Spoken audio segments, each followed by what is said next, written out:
അറിയിരിക്കുന്നത്. ഒന്ന് പ്രധാനമായും life mission കേസുമായി ബന്ധപ്പെട്ട് ഇഡി മുഖ്യമന്ത്രിയുടെ അഡീഷണൽ പ്രൈവറ്റ് സെക്രട്ടറി CM രവീന്ദ്രന് നോട്ടീസ് നൽകിയിരിക്കുകയാണ്. അപ്പോൾ തീർച്ചയായിട്ടും അന്വേഷണം മുഖ്യമന്ത്രിയുടെ ഓഫീസിലേക്ക് നീളുന്നു. ഒപ്പം സർക്കാരിനെയും മുഖ്യമന്ത്രിയെയും സമ്മർദ്ദത്തിൽ ആഴ്ത്തുകയാണോ ഈ നീക്കം? ഇതെങ്ങോട്ടേക്കാണ് അന്വേഷണം പോകുന്നതെന്നുള്ള സൂചനകൾ, രാഷ്ട്രീയ കേന്ദ്രങ്ങളിൽ നിന്നുള്ള പ്രതികരണങ്ങളിലൊക്കെ എന്താണ്? ഇതിന്റെ മറ്റ് വിശദാംശങ്ങളുമായി അനീഷും താമസിയാതെ കൊച്ചിയിൽ നിന്ന് നമ്മോടൊപ്പം ചേരും. ഉമേഷ്, എന്താണ് ഈ ഒരു നോട്ടീസ് തലസ്ഥാനത്തുണ്ടാക്കിയിരിക്കുന്ന പ്രതികരണം?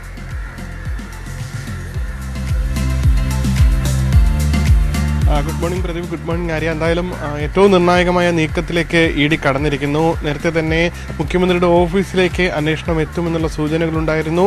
ഒടുവിൽ മുഖ്യമന്ത്രിയുടെ ഓഫീസിലേക്ക് ലൈഫ് മിഷൻ അഴിമതിയുമായി ബന്ധപ്പെട്ടുള്ള അന്വേഷണം എത്തിയിരിക്കുന്നു. എന്തായാലും CM രവീന്ദ്രനെ നേരിട്ട് ഹാജരാകാനാണ് ഇഡി നോട്ടീസ് നൽകിയിരിക്കുന്നത്. നേരിട്ട് അദ്ദേഹം ഹാജരാകുമോ എന്നുള്ള കാര്യമാണ് ഇനി അറിയേണ്ടത്. തിങ്കളാഴ്ചയാണ് ഹാജരാകാൻ നോട്ടീസ് നൽകിയിരിക്കുന്നത്. എന്തായാലും ഇതുമായി ബന്ധപ്പെട്ട തെളിവുകൾ നേരത്തെ ശിവശങ്കരനെ അറസ്റ്റ് ചെയ്തപ്പോഴും സ്വപ്നയുടെ ചാറ്റുകളിൽ നിന്നും CM രവീന്ദ്രനെ ചോദ്യം ചെയ്യാനുള്ള തെളിവുകൾ ഇഡിക്ക് ലഭിച്ചു എന്നുള്ളതാണ് ലഭിക്കുന്ന വിവരം. അതിൻ്റെ കൂടി അടിസ്ഥാനത്തിലാണ് CM രവീന്ദ്രനോട് നേരിട്ട് ഹാജരാകാൻ ഉള്ള നിർദ്ദേശം നൽകിയിരിക്കുന്നത്. എന്തായാലും ഇത് വലിയ ഇതുവരെ സ്വാഭാവികമായി ഇതുമായി ബന്ധപ്പെട്ട് മുഖ്യമന്ത്രിയുടെ ഓഫീസിലേക്ക് അന്വേഷണം നീങ്ങുമ്പോൾ അത് പ്രതിപക്ഷം ആയുധമാക്കും, അതിൽ സംശയമില്ല. പ്രതിപക്ഷ നിരയിൽ നിന്ന് എന്തായാലും ഇതും സംബന്ധിച്ചുള്ള പ്രതികരണങ്ങൾ വരികയും ചെയ്യും. അതോടൊപ്പം സർക്കാർ ഇതെങ്ങനെ കാണുന്നു, ഇത്തരത്തിൽ ചോദ്യം ചെയ്യൽ ഹാജരാകാതിരിക്കാൻ മുൻകൂറായി എന്തെങ്കിലും പ്രതിരോധ നടപടികൾ രവീന്ദ്രൻ സ്വീകരിക്കുമോ, മുഖ്യമന്ത്രിയുടെ ഓഫീസ് അതിന് ഇടപെടുമോ തുടങ്ങിയ ചോദ്യങ്ങളാണ് മുന്നിലുള്ളത്.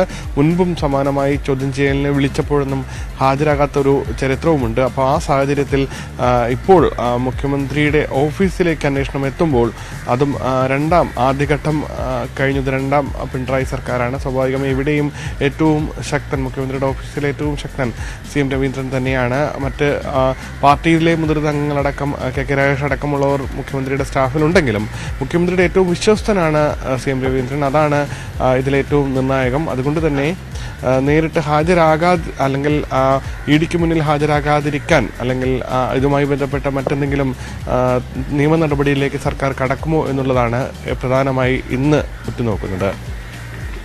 പ്രദീപ. അനീഷ് കൊച്ചിയിൽ തയ്യാറായിട്ടുണ്ട്. അനീഷ്, ED കടുപ്പിക്കുന്ന ലക്ഷണം ആണോ കാണുന്നത്? അതുപോലെ തന്നെ ശിവശങ്കറിന്റെ കസ്റ്റഡി കാലാവധി ഇന്ന് തീരുകയുമാണല്ലോ. എന്തൊക്കെയാണ് EDയുടെ നീക്കങ്ങൾ, എന്തൊക്കെയാണ് പ്രതീക്ഷിക്കുന്നത്?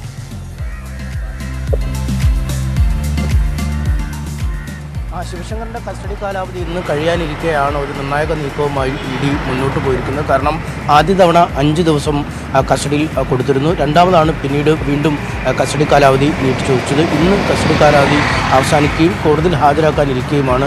ഇത്തരമൊരു സാഹചര്യത്തിലാണ് മുഖ്യമന്ത്രിയുടെ അഡീഷണൽ പ്രൈവറ്റ് സെക്രട്ടറി CM രവീന്ദ്രനെ ചോദ്യം ചെയ്യാനുള്ള നീക്കവുമായി മുന്നോട്ട് നീങ്ങുന്നത്. എന്തായാലും ഇന്ന് കോടതിയെ ഇക്കാര്യം അറിയിക്കും. കാരണം CM രവീന്ദ്രനെ കൂടി ചോദ്യം ചെയ്താൽ മാത്രമേ ഈ കേസുമായി ബന്ധപ്പെട്ട കൂടുതൽ നിഗൂഢതകൾ അനാവരണം ചെയ്യപ്പെടൂ എന്നൊരു നിലപാടിലേക്ക് ED എത്തിച്ചേരും. അതുകൊണ്ട് തന്നെ ഒരുപക്ഷെ കസ്റ്റഡി കാലാവധി വീണ്ടും വർദ്ധിപ്പിക്കണമെന്ന ആവശ്യമാവും അവർ കോടതിയിൽ ഉന്നയിക്കാനുള്ള സാധ്യത. കാരണം CM രവീന്ദ്രനെയും ശിവശങ്കറിനെയും ഒന്നിച്ചിരുത്തി ചോദ്യം ചെയ്യുമ്പോൾ ഒരുപക്ഷെ കൂടുതൽ വിവരങ്ങൾ ഈ കേസുമായി ബന്ധപ്പെട്ട് ലഭിക്കും എന്നൊരു പ്രതീക്ഷ EDക്കുണ്ട്. കാരണം നേരത്തെ ഈ കേസിലെ 2 പ്രതികൾ സ്വപ്നയും സരിത്തും നൽകിയ മൊഴികളനുസരിച്ച് ഈ ലൈഫ് മിഷൻ ഇടപാടുമായി ബന്ധപ്പെട്ട ഫ്ളാറ്റ് നിർമ്മാണത്തിൽ ഈ യൂണിടാക് ബിൽഡേഴ്സിന് നൽകുമ്പോൾ ഇതുമായി ബന്ധപ്പെട്ട ഓരോ കാര്യങ്ങളും CM രവീന്ദ്രനുമായി ബന്ധപ്പെട്ട് ആശയവിനിമയം നടത്തിയ ശേഷം മാത്രമേ മുന്നോട്ട് പോകാവൂ എന്ന നിർദ്ദേശമാണ് നൽകിയത്. ഒപ്പം ഈ സ്വപ്ന സുരേഷും CM രവീന്ദ്രനും തമ്മിൽ നടത്തിയ ഈ ചാറ്റുകളുമായി ബന്ധപ്പെട്ട വിവരങ്ങളൊക്കെ നേരത്തെ കോടതിയിൽ കൊടുക്കുകയും ചെയ്തിരുന്നു. ഇത്തരമൊരു സാഹചര്യത്തിലാണ് ഈ CM രവീന്ദ്രൻ എത്രമാത്രം പങ്ക് ഈ കേസിൽ ഉണ്ട് എന്ന് സംബന്ധിച്ച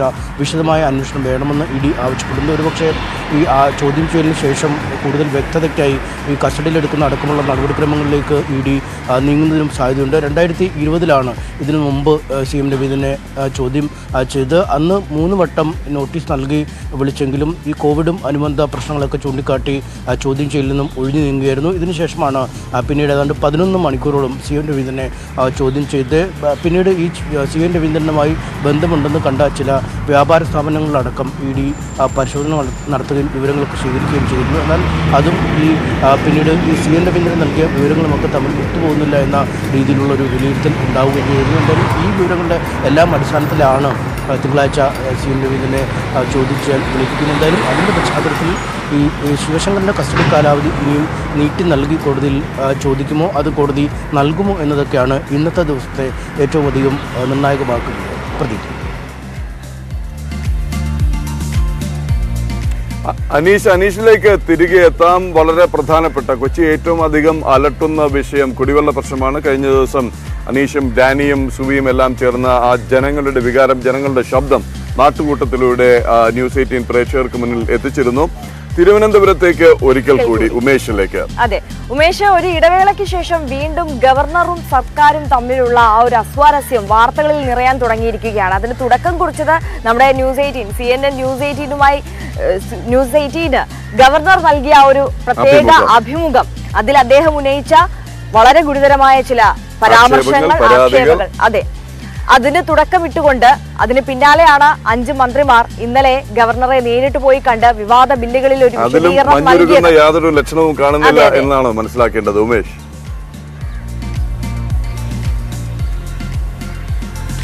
തീർച്ചയായും അതിലും മഞ്ഞുരുകാനുള്ള സാധ്യതയില്ല എന്ന് തന്നെയാണ് ഇപ്പോൾ പുറത്തുവരുന്ന വിവരങ്ങൾ.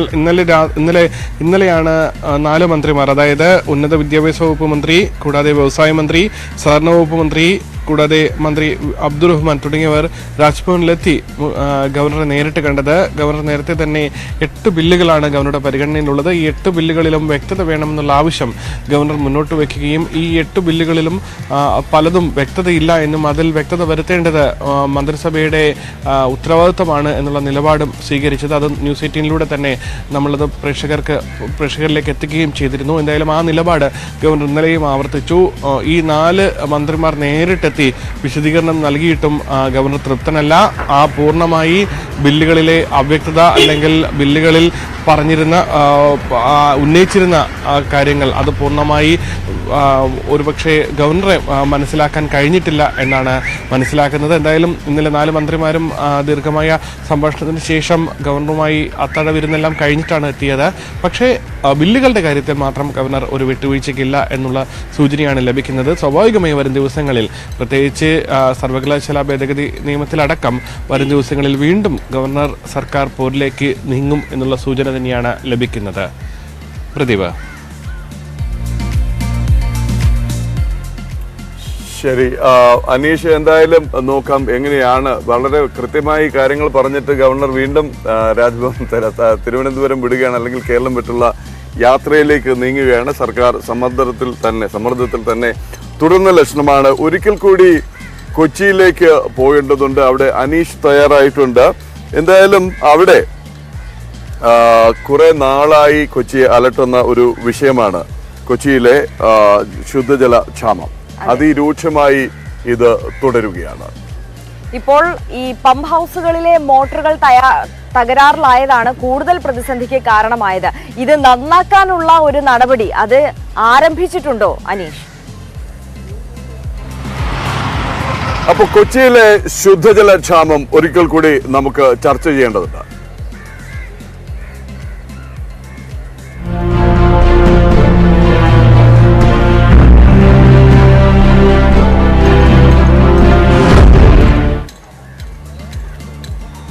ശുദ്ധജലക്ഷാമം അതിരൂക്ഷമായ പശ്ചിമ കൊച്ചിയിൽ ടാങ്കറുകളിൽ വിതരണം ചെയ്യുന്നത് മലിനജലം ആണെന്നാണ് ഭീഷണി.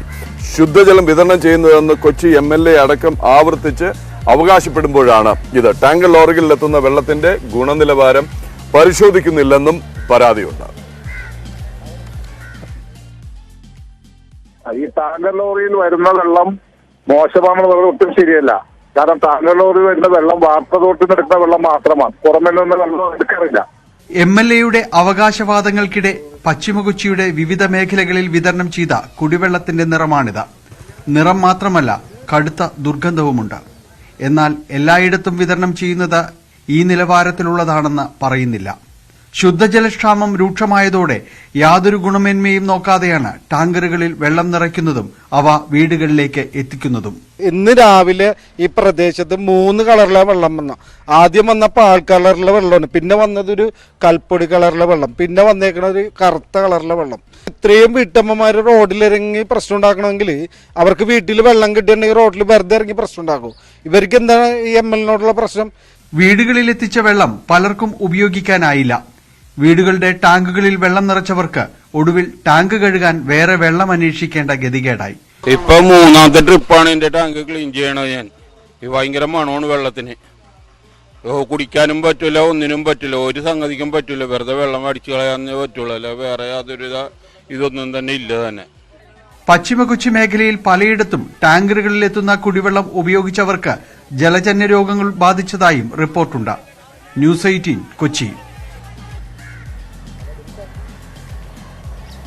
കൊച്ചിയിലെ കുടിവെള്ള പ്രശ്നം അത് ശുദ്ധജല ലഭിക്കുന്നില്ല എന്നുള്ളത് വളരെ നാളുകളായിട്ടുള്ള പ്രശ്നമാണ്. പക്ഷേ ഇപ്പോൾ നമ്മൾ നേരത്തെ സൂചിപ്പിച്ചതുപോലെ ടാങ്കറിൽ എത്തിക്കുന്നത് മലിനജലമാണെന്നുള്ള മറ്റൊരു പരാതി. പ്രശ്നം. അനീഷ്, ഇത് വല്ലാത്തൊരവസ്ഥയിലാണല്ലോ ചെന്ന് നിൽക്കുന്നത്. ഒരു ഭാഗത്ത് ശുദ്ധജലം ഇല്ല എന്നുള്ള പരാതി, താൽക്കാലിക പരിഹാരം എന്നുള്ള രൂപത്തിൽ ടാങ്കറുകളിൽ എത്തിക്കുന്നത് മലിനജലം ആണെന്നാണ്, ശുദ്ധജലമാണ് കൊണ്ടുവരുന്നതെന്നുള്ള MLA അടക്കമുള്ളവരുടെ ആവർത്തിച്ചുള്ള ഉറപ്പുകൾക്കിടയിലാണ് ഇത് സംഭവിക്കുന്നത്. എന്താണ് അവിടെ നടക്കുന്നത് അനീഷ്?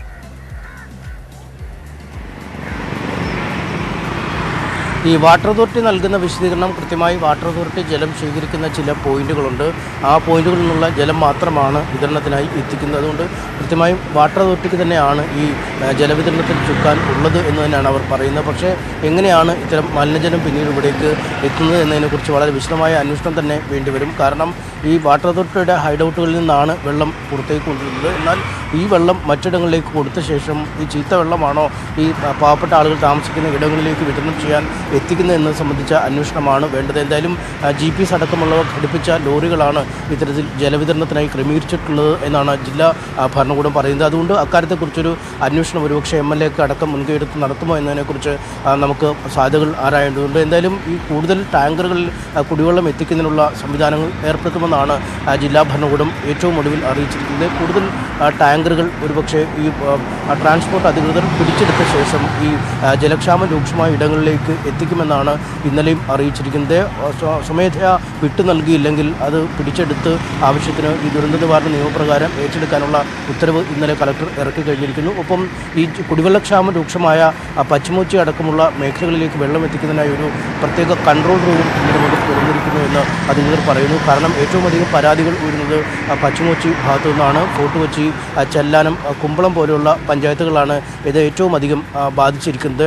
കാരണം ഈ വഴിയരികിൽ മാത്രം ഈ വലിയ ടാങ്കറുകളിൽ വെള്ളം വിതരണം ചെയ്യുമ്പോൾ ഈ ഉൾപ്രദേശങ്ങളിലേക്ക് വലിയ ടാങ്കറുകൾ എത്തില്ല. നമുക്കറിയാം ഫോർട്ട് കൊച്ചിയുടെയും ചെല്ലാനം തീരമേഖലയുടെയും ഒക്കെ ഒരു ഭൂമിശാസ്ത്ര ഘടന. അതുകൊണ്ട് എല്ലാ വഴികളിലേക്കും വലിയ റോഡുകൾ ഉള്ള ഇടങ്ങളല്ല. അതുകൊണ്ട് ചെറിയ വഴികളിലേക്ക് പോകണമെങ്കിൽ ചെറിയ വാഹനത്തിൽ എത്തണം. കാരണം അല്ലെങ്കിൽ ഈ പ്രധാന റോഡുകളിൽ ജലം ശേഖരിക്കാൻ ആളുകൾ എത്തേണ്ടത് കിലോമീറ്ററുകളോളം സഞ്ചരിച്ചാണ്. ഇന്നലെ ചെല്ലാനത്ത് തീരദേശ പാത ഉപരോധിച്ച് മണിക്കൂറുകളോളമാണ് നാട്ടുകാരും വീട്ടമ്മമാരും ഒക്കെ പ്രതിഷേധിച്ചത്. കാരണം അവർക്ക് അവരുടെ വീടുകൾക്കുള്ളിലേക്ക് അല്ലെങ്കിൽ വീടുകൾ നിലനിൽക്കുന്ന ഇടത്തേക്ക് വെള്ളം എത്തിക്കാൻ കഴിയാത്തൊരു സാഹചര്യമാണ്. അതുകൊണ്ട് കൂടുതൽ ചെറിയ ടാങ്കറുകൾ കണ്ടെത്താനുള്ള നിർദ്ദേശം ഇന്നലെ കളക്ടർ നൽകി കഴിഞ്ഞിരിക്കുന്നു. ഇന്ന് കൂടുതൽ ടാങ്കറുകൾ ഇറക്കും എന്നാണ് നമുക്ക് മനസ്സിലാക്കാൻ കഴിയുന്നത്. കാരണം ഒരു പഞ്ചായത്തിലെ ഒരു വാർഡിൽ 2 ടാങ്കർ വെള്ളമാണ് പരമാവധി എത്തിക്കുന്നത്. പരമാവധി ഒരു കുടുംബത്തിന് 10 കുടത്തും അല്ലെങ്കിൽ 10 പാത്രത്തിൽ വെള്ളം നിറച്ചു നൽകും എന്നൊക്കെയാണ് നിബന്ധനകളുള്ളത്. അതുകൊണ്ടൊന്നും ഒരു വീട്ടിലെ ആവശ്യങ്ങൾ പരിഹരിക്കാൻ കഴിയുന്നില്ല എന്ന് നാട്ടുകാർ പറയുന്നു. കാരണം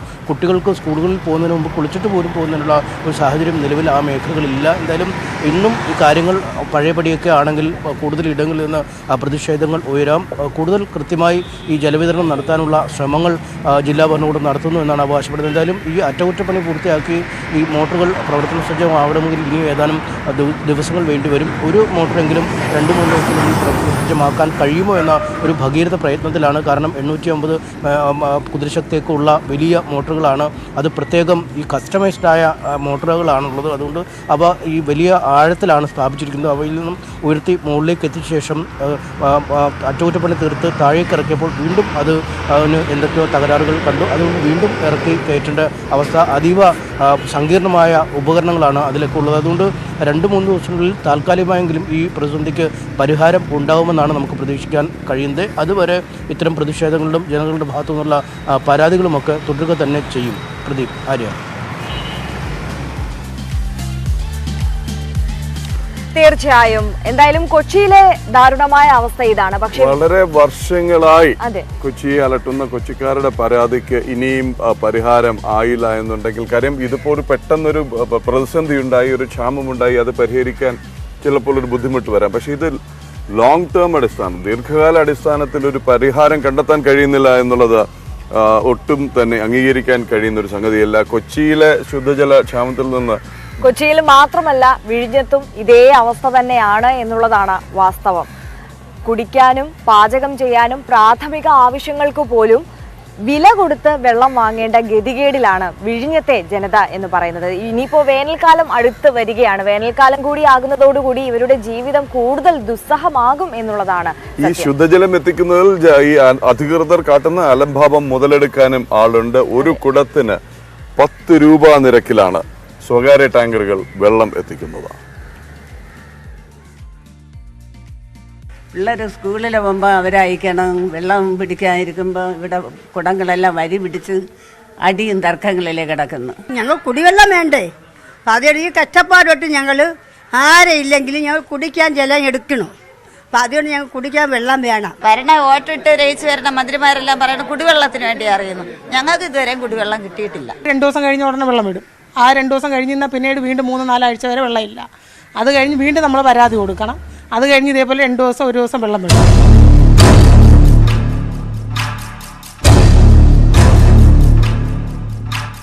തിരുവനന്തപുരം വിഴിഞ്ഞം കോട്ടപ്പുറത്തെ ടാപ്പുകൾ തുറന്നാൽ ഇതാണ് അവസ്ഥ. കഴിഞ്ഞ 1 മാസമായി ഇവിടെ കുടിവെള്ളമില്ല. തീരദേശത്തെ മത്സ്യത്തൊഴിലാളികൾ തിങ്ങിപ്പാർക്കുന്ന ഇവിടെ വെള്ളം വില കൊടുത്ത് വാങ്ങേണ്ട അവസ്ഥയാണ്.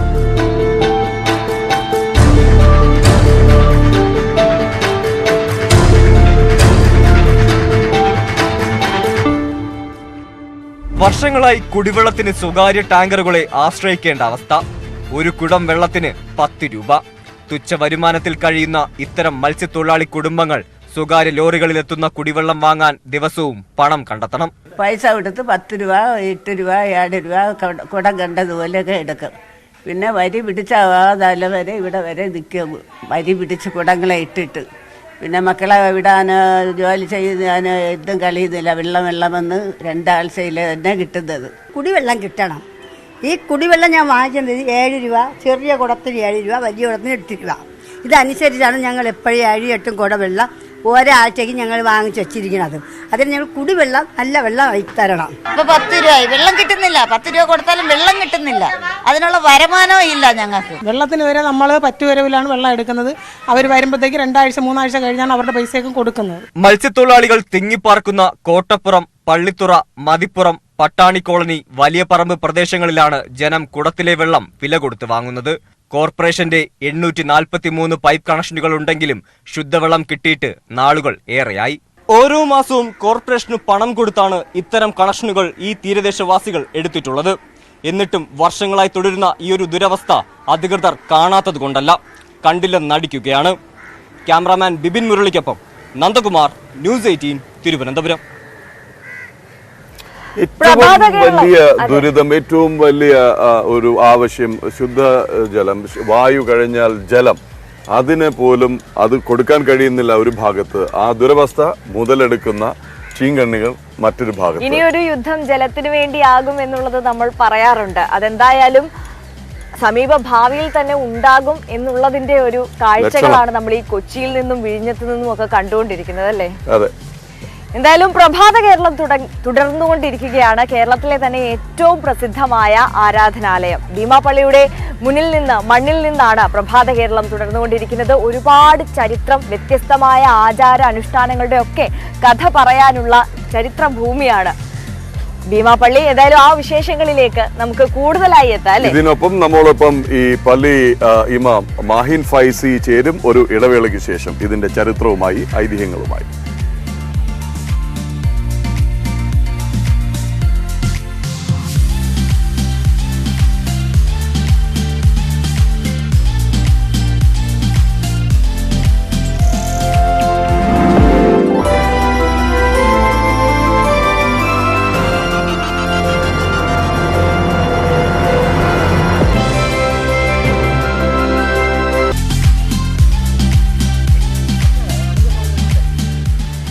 Welcome back. പ്രഭാത കേരളം ഭീമാപള്ളിയുടെ മണ്ണിൽ നിന്ന് തുടരുകയാണ്. തിരുവനന്തപുരത്തെ പ്രശസ്തമായ മസ്ജിദ് ഭീമാപള്ളി. ഭീമാപള്ളിയെ കുറിച്ച് കേട്ടിട്ടില്ലാത്തവരും ഉറൂസിന് കൊടി ഉയരുമ്പോൾ ആ വാർത്ത വരുമ്പോഴെങ്കിലും ഭീമാപള്ളി എന്ന് കേട്ടിട്ടുണ്ടാവും. എന്തായാലും ഭീമാപള്ളിയുടെ ഇമാം മാഹിൻ ഫൈസി നമ്മോടൊപ്പം ചേരുന്നു. ഒട്ടനവധി ചരിത്രവും കഥയും ഒക്കെ ഉണ്ടല്ലോ. ഇമാം, ഇതിനെക്കുറിച്ച് ഒന്ന് പറഞ്ഞു തരാമോ? ഈ ദേവാലയത്തിന്റെ ഒരു ചരിത്രം, ഇത് ഉണ്ടായത് എങ്ങനെ? ഇതിനെക്കുറിച്ച് പറയുമ്പോൾ നമ്മളിപ്പോൾ നിൽക്കുന്നത് കേരളത്തിൽ അറിയപ്പെട്ട ഒരു വലിയ തീർത്ഥാടന കേന്ദ്രമാണ് ഭീമാപള്ളി. ഭീമാപള്ളിയിൽ അന്ത്യവിശ്രമം കൊള്ളുന്നത് 2 വ്യക്തികളാണ്, ഉമ്മയും മകനും. അവർ ഈ സ്ഥലത്ത് എത്തിയിട്ടുള്ളത് നൂറ്റാണ്ടുകൾക്ക് മുമ്പ് അങ്ങകലെ അറേബ്യയിൽ നിന്നുമാണ് ഈ സ്ഥലത്ത് എത്തിയിട്ടുള്ളത്. ചരിത്രം സുദീർഘമാണ്, ചരിത്രത്തിലേക്ക് കടക്കുന്നില്ല, എന്നാലും ചില കാര്യങ്ങൾ ഉണർത്തുകയാണ്.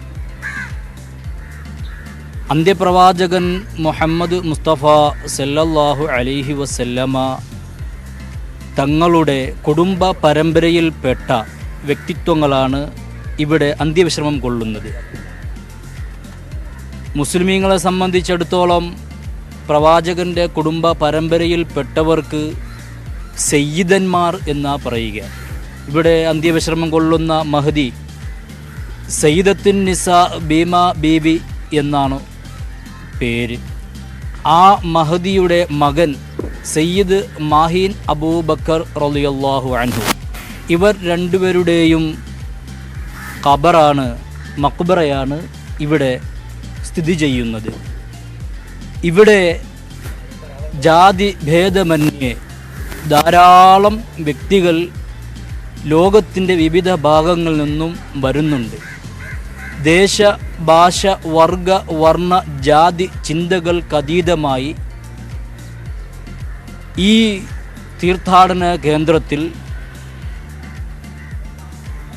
എല്ലാവരും വന്ന് അവരുടെ പ്രയാസങ്ങൾ, വിഷമങ്ങൾ, അതിനൊരു പരിഹാരം കണ്ടുപോകുന്ന ഒരു പുണ്യ കേന്ദ്രമാണ് ഇത്. ഇവിടെ അന്ത്യവിശ്രമം കൊള്ളുന്ന മഹദി മഹാന്മാർ ജീവിച്ചിരുന്ന കാലഘട്ടത്തും അന്നിവിടെ ഉണ്ടായിരുന്ന ആൾക്കാർ അത് ഇന്ന മതസ്ഥരെന്നില്ല, എല്ലാവരും വരും, അവരുടെ സങ്കടങ്ങൾ പറയും, അതിന് ഇവിടുന്ന് പരിഹാരം എത്തിച്ചു കൊടുക്കുകയും ചെയ്യും. വലിയ മാറാവ്യാധി രോഗികൾ വരും, അവരുടെ സങ്കടങ്ങൾ പറയും. ഇവർ അള്ളാഹുവിനോട്, പടച്ചവനോട്, ദൈവം തമ്പുരാനോടൊന്ന് ദുആ ചെയ്ത് അവർക്ക് വേണ്ടി അവരുടെ രോഗം ശിഫയാകാൻ വേണ്ടി തലയോടിക്കഴിഞ്ഞാൽ അപ്പോൾ തന്നെ അവരുടെ രോഗങ്ങൾക്ക് ശിഫ കിട്ടുന്നു, മാറാവ്യാധി രോഗങ്ങൾ മാറുന്നു. അങ്ങനെയുള്ള മഹാത്ഭുതം കണ്ടതുകൊണ്ടാണ് ധാരാളം ആൾക്കാർ വീണ്ടും വരികയും അങ്ങനെ ഇവരിൽ ആകൃഷ്ടരാവുകയും അവരുടേതായ തത്വസംഹിതയിലേക്ക് ആശയാദർശങ്ങൾ ആകർഷിക്കുകയും അങ്ങനെ ധാരാളം ആൾക്കാർ അവരുടെ ചുറ്റുഭാഗത്തും വരികയും ചെയ്തു. മരണപ്പെട്ടതിന് ശേഷവും അനുസ്യൂതം നൂറ്റാണ്ടുകളായി ആ ഒരു പ്രക്രിയ നടന്നു വരികയാണ്. അതുകൊണ്ട് തന്നെയാണ് ഈ ഭീമാപള്ളി എന്ന് പറയുന്ന പ്രദേശം ഒരു സ്നേഹത്തിൻ്റെയും സമാധാനത്തിൻ്റെയും സഹിഷ്ണുതയുടെയും ഒരു കേന്ദ്രമാണ്. ഇവിടെ വന്നു പോകുന്നത് പ്രത്യേക ഒരു മതത്തിൻ്റെ വിഭാഗമല്ല. എല്ലാ മതസ്ഥരും ഇവിടെ വരുന്നു. അവർ ഈ പുണ്യമായ ദേശം സന്ദർശിക്കുന്നു. അവരുടേതായ ആഗ്രഹങ്ങൾ ഇവരെ മുൻനിർത്തി ദൈവം തമ്പുരാനോട് ചോദിക്കുന്നു. അങ്ങനെ ആവശ്യ നിർവഹണവുമായി തിരിച്ചു പോകുന്നൊരവസ്ഥയാണ് ഇതിലുള്ളത്. അതുകൊണ്ട് തന്നെയാണ് ഓരോ ദിവസം കഴിയുന്തോറും ആയിരക്കണക്കിന് പതിനായിരക്കണക്കിന് മനുഷ്യർ ഇവിടെ വന്ന് സിയാറത്ത് ചെയ്ത് സന്ദർശിച്ച് പോകാറുണ്ട്. അത്രക്കും പ്രസിദ്ധി ആർജിച്ച പുണ്യമായ ഒരു സ്ഥലമാണ് ഭീമാപള്ളി എന്നുള്ളത്. ശരി, പ്രത്യേക നേർച്ചകൾ എന്തൊക്കെയാണ് ഇവിടെ വരുന്നവർ അർപ്പിക്കുന്നത്? ഇവിടുത്തെ നേർച്ച എന്ന് പറയുന്നത്, ഇവിടെ വരുന്നവർ പലവിധ ഉദ്ദേശത്തോടു കൂടി വരും. ആ ഉദ്ദേശങ്ങൾ സഫലമാകാൻ ഇവിടെ വന്ന് ചോദിക്കും, ഇവിടെ എന്താണ് നേർച്ച ഞങ്ങൾ കൊടുക്കേണ്ടതെന്ന് ചോദിച്ചാൽ ഇവിടെ ദർഗാ മാനേജർ അല്ലെങ്കിൽ അവിടെ ഇരിക്കുന്നത് പോലെ ചന്ദനക്കുടം എന്ന് പറയും, പട്ട് വിരിക്കുക എന്ന് പറയും. ഇതൊക്കെ ഇവിടെ ചെയ്തു കൊടുക്കുന്നതിനോടൊപ്പം അവിടെ നിന്ന് വരുന്നവർക്ക് അവർക്ക് കൊടുക്കുന്നതാണ്. പിന്നെ പൂവ്, പനിനീര് വെള്ളം, അതുപോലെ പ്രത്യേകമായി ആ മക്ബറിൻ്റെ ഉള്ളിൽ നിന്നും ഉണ്ടാക്കുന്ന എണ്ണ, കാച്ചിയ എണ്ണ, അതായത് ചൂടാക്കിയ എണ്ണ, ഇതൊക്കെയാണ് ഭക്തജനങ്ങൾക്ക് ഇവിടുത്തെ നേർച്ചയായി കൊടുത്തുകൊണ്ടിരിക്കുന്നത്. ശരി, എന്തായാലും ഏറ്റവും പ്രസക്തമായ കാര്യങ്ങൾ, ഒന്ന് സമാധാനത്തിൻ്റെയും സഹിഷ്ണുതയുടെയും പരസ്പര സഹകരണത്തിൻ്റെയും ഒരു ദേവാലയം. ലോകത്തിൻ്റെ നാനാഭാഗത്തു നിന്ന്, സംസ്ഥാനത്തിൻ്റെ വിവിധ ഭാഗങ്ങളിൽ നിന്ന്, ഇന്ത്യയുടെ വിവിധ ഭാഗങ്ങളിൽ നിന്നൊക്കെ സന്ദർശകർ എത്തുന്നു, തീർത്ഥാടകർ എത്തുന്നു. ജാതി മത ഭേദമന്യേ സങ്കടം പറയാൻ, സങ്കടമോചനത്തിനായി. അങ്ങനെ ഒരു പുണ്യസ്ഥലത്തു നിന്നാണ് ഇന്ന് ന്യൂസ് 18 കേരളം പ്രഭാത കേരളവുമായി എത്തുന്നത്. നമുക്കിനി മറ്റ് വാർത്തകളിലേക്ക് നീങ്ങേണ്ടതുണ്ട്. ഇന്നിപ്പോൾ CPM സംസ്ഥാന സെക്രട്ടറി ശ്രീ MV ഗോവിന്ദൻ നയിക്കുന്ന ജനകീയ പ്രതിരോധ യാത്ര കോഴിക്കോട്ടേക്കും തുടർന്ന് വയനാട്ടിലേക്കും നീങ്ങുകയാണ്. കോഴിക്കോട് അശ്വിൻ വല്ലത്ത് നമ്മളോടൊപ്പം ചേരുന്നുണ്ട്. അശ്വിൻ, എന്തൊക്കെയാണ് ഒരുക്കങ്ങൾ? വലിയ ആവേശത്തിലാണോ പ്രവർത്തകരും? കാസർഗോഡ് നിന്ന് ആരംഭിച്ച ഈ ജനകീയ പ്രതിരോധ യാത്രയുടെ ഉദ്ഘാടന വേളയിൽ മുഖ്യമന്ത്രി നടത്തിയ പ്രസംഗത്തിനാണ് ഗവർണർ ഡൽഹിയിൽ ന്യൂസ് 18 വഴി ആദ്യം മറുപടി പറഞ്ഞ്, പ്രത്യേകിച്ച് മുത്തലാഖ് സംബന്ധിച്ചും പൗരത്വ നിയമ ഭേദഗതി സംബന്ധിച്ചും ഒക്കെ ഉള്ള മുഖ്യമന്ത്രിയുടെ പ്രസംഗത്തിലെ നിലപാടുകൾ, പരാമർശങ്ങൾക്കൊക്കെ അതിരൂക്ഷമായി അതിശക്തമായ ഭാഷയിലാണ് ഗവർണർ മറുപടി നൽകിയത്. അതേസമയം ജമാഅത്തെ ഇസ്ലാമി ഹിന്ദും RSS തമ്മിൽ നടന്ന ചർച്ച എന്തിനായിരുന്നു എന്നുള്ള ചോദ്യം ഉയർത്തിയ മുഖ്യമന്ത്രി, അതിന് പിന്നിൽ ഒരു അജണ്ടയുണ്ടെന്ന് മുഖ്യമന്ത്രിയും CPM സംസ്ഥാന സെക്രട്ടറി MV ഗോവിന്ദനും ആവർത്തിച്ച് ഉറപ്പിക്കുകയാണ്. ഇപ്പോൾ അവർ പറഞ്ഞു വയ്ക്കുന്നതനുസരിച്ചാണെങ്കിൽ ഈ ചർച്ചയ്ക്ക് വഴിയൊരുക്കിയത് അല്ലെങ്കിൽ ചൂട്ടുപിടിച്ചത് കോൺഗ്രസും UDF-ഉം ആണെന്നാണ്. അടുത്ത ഘട്ടത്തിലുള്ള ആരോപണം ആയി വരുന്നത് ഈ സർക്കാരിനെതിരെ CPM-ന് എതിരെ RSS-ഉം BJP-യും UDF-ഉം ഒക്കെ ചേർന്ന ഒരു മഹാസഖ്യം രൂപം കൊള്ളുന്നു എന്നുള്ള മട്ടിലാണ്. കലാപമുണ്ടാക്കാനും സർക്കാരിനെതിരെയും ഭരണമുന്നണിക്കെതിരെയും. അശ്വിൻ വല്ലത്ത് തയ്യാറാണെങ്കിൽ, അശ്വിൻ, എപ്പോഴാണ് ജാഥയ്ക്ക് കോഴിക്കോട് ജില്ലയിൽ സ്വീകരണം? ജില്ലയിലേക്ക് കടന്നു കഴിഞ്ഞു ജനകീയ പ്രതിരോധ യാത്ര. ഒപ്പം അവിടെയുള്ള തയ്യാറെടുപ്പുകൾ എന്താണ്? പാർട്ടി അണികളിൽ നിറഞ്ഞ ആവേശം വിതറിയായിരിക്കണമല്ലോ ജനകീയ പ്രതിരോധ യാത്ര കടന്നു വരുന്നത്. അതേസമയം എനിക്ക് തോന്നുന്നു അശ്വിന്റെ കോള് കട്ടാണ് എന്നുള്ളത്. നമുക്ക് അശ്വിനിലേക്കും ഈ വാർത്തയുടെ തന്നെ കൂടുതൽ വിശദാംശങ്ങളിലേക്കും തിരികെ എത്താം ഒരു ചെറിയ ഇടവേളയ്ക്ക് ശേഷം. അശ്വിൻ എത്തിയിട്ടുണ്ട്. അശ്വിൻ, യാത്രയുടെ ചോദ്യങ്ങളാണ് ഞങ്ങൾ ഇങ്ങനെ ആവർത്തിച്ച് ചോദിച്ചുകൊണ്ടിരുന്നത്. അശ്വിന് കേൾക്കാമെങ്കിൽ, ജനകീയ പ്രതിരോധ യാത്ര ജില്ലയിലേക്ക് കടന്നോ? എവിടെയാണ് ജില്ലാ അതിർത്തിയിലെ സ്വീകരണം? എന്തൊക്കെയാണ് ഒരുക്കങ്ങൾ? പ്രദീപ്, ഇന്ന് രാവിലെ വയനാട്ടിലാണ് MV ഗോവിന്ദൻ മാസ്റ്റർ നയിക്കുന്ന പ്രതിരോധ യാത്ര. അതിനുശേഷം 10 മണിയോടുകൂടി കോഴിക്കോട് ജില്ലയിലേക്ക് കടക്കും. കോഴിക്കോട് ജില്ലാ അതിർത്തിയായ അടിവാരത്ത് വെച്ച് CPM ജില്ലാ സെക്രട്ടറി P. മോഹനന്റെ നേതൃത്വത്തിൽ ജാഥയ്ക്ക് സ്വീകരണമുണ്ട്. അവിടെ അതിനുശേഷം 3 ദിവസങ്ങളിലായിട്ട് പ്രതിരോധ ജാഥ കോഴിക്കോട് ജില്ലയിലുണ്ട് എന്നതാണ് ഏറ്റവും പ്രത്യേകത. 13 കേന്ദ്രങ്ങളിൽ ജാഥ പര്യടനം നടത്തും. ഓരോ കേന്ദ്രത്തിലും 10,000 വീതം പ്രവർത്തകർ ഉണ്ടാവും എന്ന് ഈ സംഘാടക സമിതി അവകാശപ്പെടുന്നുണ്ട്. അതിൽ ഏറ്റവും പ്രധാനപ്പെട്ട പരിപാടി നാളെ വൈകുന്നേരം ബീച്ചിൽ നടക്കുന്ന സ്വീകരണ പരിപാടി തന്നെയായിരിക്കും. കോഴിക്കോട് ബീച്ചിലെ പരിപാടിയിൽ പരമാവധി പ്രവർത്തകരെ എത്തിക്കാനാണ് CPM തയ്യാറെടുക്കുന്നത്. കാരണം നമ്മൾ കണ്ടതാണ് ഏറ്റവും അടുത്ത് ജമാഅത്തെ ഇസ്ലാമിയുമായി ബന്ധപ്പെട്ട ഏറെയധികം വിവാദങ്ങൾ ഉണ്ടായിരുന്നു. ഈ ജാഥയുടെ തുടക്കത്തിൽ ഏറ്റവും അധികം ചർച്ച ചെയ്യപ്പെട്ടതും ജമാഅത്തെ ഇസ്ലാമി RSS ചർച്ചയായിരുന്നു. അതുകൊണ്ട് അതിനുള്ള ഒരു മറുപടി അത് കോഴിക്കോട് വെച്ച് തന്നെ നൽകുക എന്നുള്ളത് CPM-നെ സംബന്ധിച്ചിടത്തോളം വളരെ പ്രധാനമാണ്. ജമാഅത്തെ ഇസ്ലാമിയുടെയും കേന്ദ്രമാണ് കോഴിക്കോട്. അതുകൊണ്ട് കോഴിക്കോട് ബീച്ചിലെ പരിപാടി ഒരു രാഷ്ട്രീയ വിശദീകരണം തന്നെയായിരിക്കാനാണ് സാധ്യത.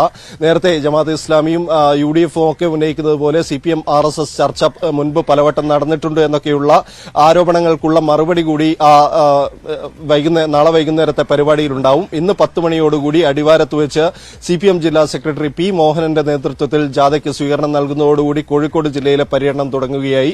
പിന്നീട് അങ്ങോട്ടേക്ക് 13 കേന്ദ്രങ്ങളിൽ ജാഥയ്ക്ക് സ്വീകരണങ്ങളുണ്ട്. എല്ലാ നിയോജക മണ്ഡലങ്ങളിലും ജാഥ കടന്നുപോകുന്നുണ്ട്. അങ്ങനെ 3 ദിവസം പര്യടനം പൂർത്തിയാക്കിയ ശേഷമായിരിക്കും കോഴിക്കോട് ജില്ല വിടുക. ഈ ദിവസങ്ങളിലൊക്കെ നാളെയും മറ്റന്നാളും കോഴിക്കോട് വാർത്താ സമ്മേളനങ്ങളുണ്ട് MP ഗോവിന്ദന്റെ. മാത്രമല്ല നാളെ വൈകുന്നേരം കോഴിക്കോട് ബീച്ചിലെ പരിപാടി അത് വളരെ പ്രധാനപ്പെട്ടതായിരിക്കും CPM-നെ സംബന്ധിച്ചിടത്തോളം. പ്രദീപ്. ശരി, അശ്വിൻ വലത്ത് ഇതിന്റെ യാത്രയുടെ തുടർ വാർത്തകൾ, ഒപ്പം അവിടെ ഉണ്ടാകുന്ന പ്രതികരണങ്ങൾക്കാരും തുടക്കം മുതൽ തന്നെ രാഷ്ട്രീയ ചലനം ഉണ്ടാക്കി തന്നെയാണ് യാത്ര പുരോഗമിക്കുന്നത്. അവിടെ ആദ്യം ഉയർത്തിയ ചോദ്യം അല്ലെങ്കിൽ വിമർശനം അല്ലെങ്കിൽ പരാമർശം RSS ജമാഅത്തെ ചർച്ച സംബന്ധിച്ച് ആയിരുന്നു.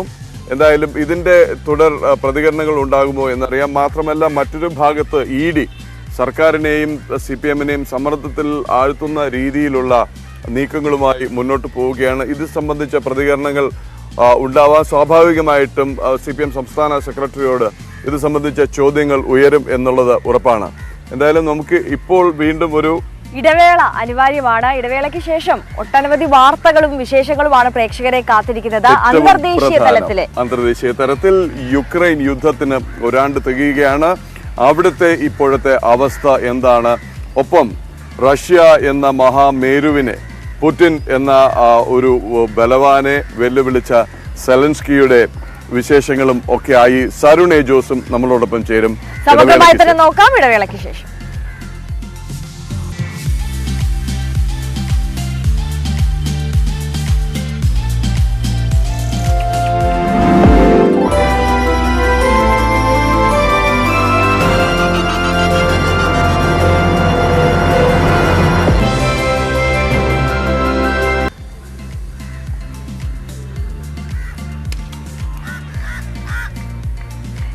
നാനാജാതി മതസ്ഥർക്കും അഭയകേന്ദ്രമായ ഭീമാപള്ളിയുടെ മണ്ണിൽ നിന്ന് പ്രഭാത കേരളം അങ്ങനെ തുടരുകയാണ്. ഇത് നമ്മൾ പോകുന്നത് അന്തർദേശീയ വാർത്തകളിലേക്കാണ്. യുദ്ധത്തിന്റെ ഒരാണ്ട്.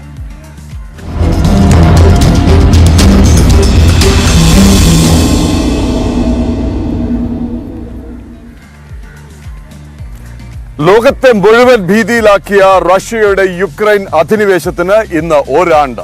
കൂട്ടക്കൊലയും രക്തച്ചൊരിച്ചിലും പലായനവും എല്ലാം തകർത്തെറിഞ്ഞ യുക്രൈന്റെ അവസ്ഥ അല്ലേ? ലോക ജനസംഖ്യയുടെ ഭൂരിപക്ഷത്തെയും നേരിട്ടോ അല്ലാതെയോ ബാധിച്ച യുദ്ധം തുടരും എന്ന ഉറച്ച നിലപാടിലാണ് റഷ്യ.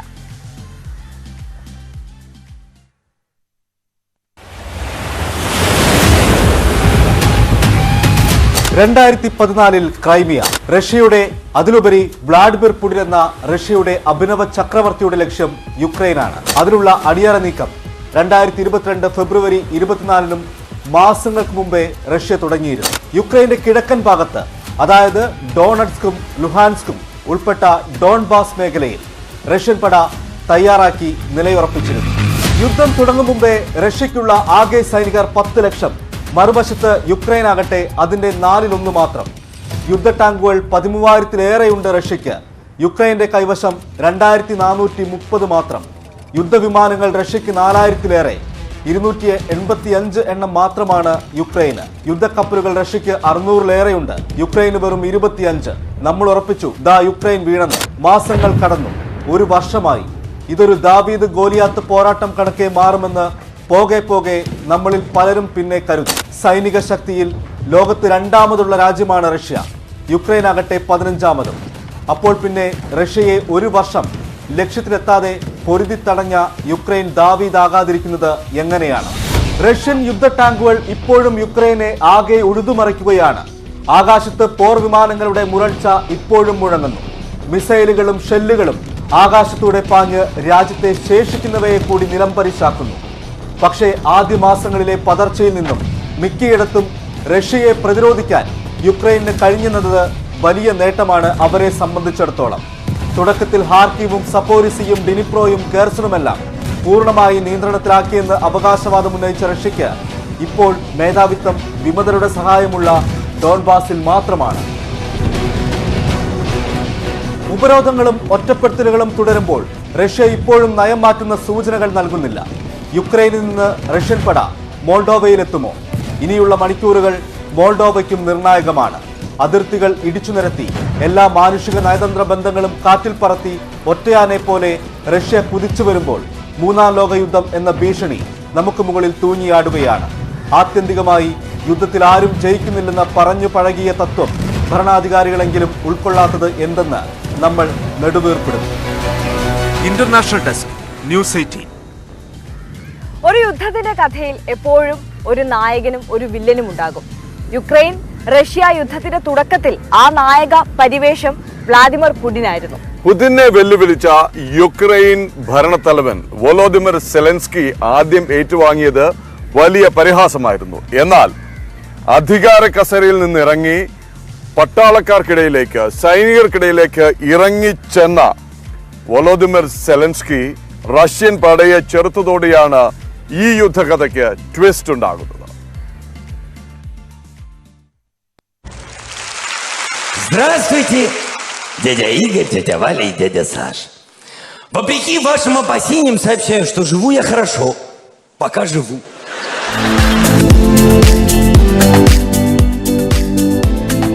പതിനേഴ് വയസ്സ് മുതൽ യുക്രൈനിലെ വേദികളിൽ ചിരിപ്പടർത്തിയ കൊമേഡിയൻ, പിന്നെ സിനിമ ടെലിവിഷൻ രംഗത്തേക്ക്.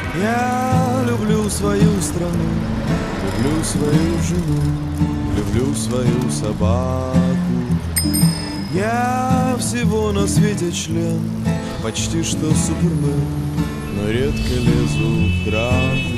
2015 television series the servant of people വൻ ഹിറ്റായി. Hello? Good morning, Mr. Koloborochka. Can I connect you with Angela Merkel? Yes, you can connect. Hello. My congratulations. We decided to take your country to the European Union. I'm sorry. Oh, wow. Oh, you know, I'm so happy. Yes. Thank you very much. School teacher രാജ്യത്തിന്റെ പ്രസിഡന്റാകുന്ന പ്രമേയമുള്ള television series യാഥാർത്ഥ്യമാവുകയായിരുന്നു. 2019 president തെരഞ്ഞെടുപ്പിൽ 73% vote നേടി 41ാം വയസ്സിൽ വിജയം. തന്റെ സുരക്ഷ Zelensky വെട്ടിക്കുറച്ചും സർക്കാർ സ്ഥാപനങ്ങളിൽ നിന്ന് പ്രസിഡന്റിന്റെ ചിത്രങ്ങൾ എടുത്തുമാറ്റിയും ഭരണത്തിൽ പുതിയ മാറ്റങ്ങൾ, രാജ്യത്തെ അഴിമതി തുടച്ചു നീക്കുമെന്നും യുക്രൈന്റെ കിഴക്കുള്ള റഷ്യൻ ഇടപെടൽ അവസാനിപ്പിക്കുമെന്നുമായിരുന്നു സെലൻസ്കിയുടെ ആദ്യ പ്രഖ്യാപനങ്ങളിലൊന്ന്. നാറ്റോ അംഗത്വത്തിന് യുക്രൈൻ ശ്രമിച്ചതോടെ സർവ്വസംഹാരത്തിനുള്ള തയ്യാറെടുപ്പ് പുടിൻ തുടങ്ങി. മാരിൻസ്കി കൊട്ടാരത്തിൽ നിന്നും പുറത്തിറങ്ങി സൈനികർക്കിടയിൽ നിന്ന് റഷ്യയുടെ വെല്ലുവിളി സെലൻസ്കി ഏറ്റെടുത്തു.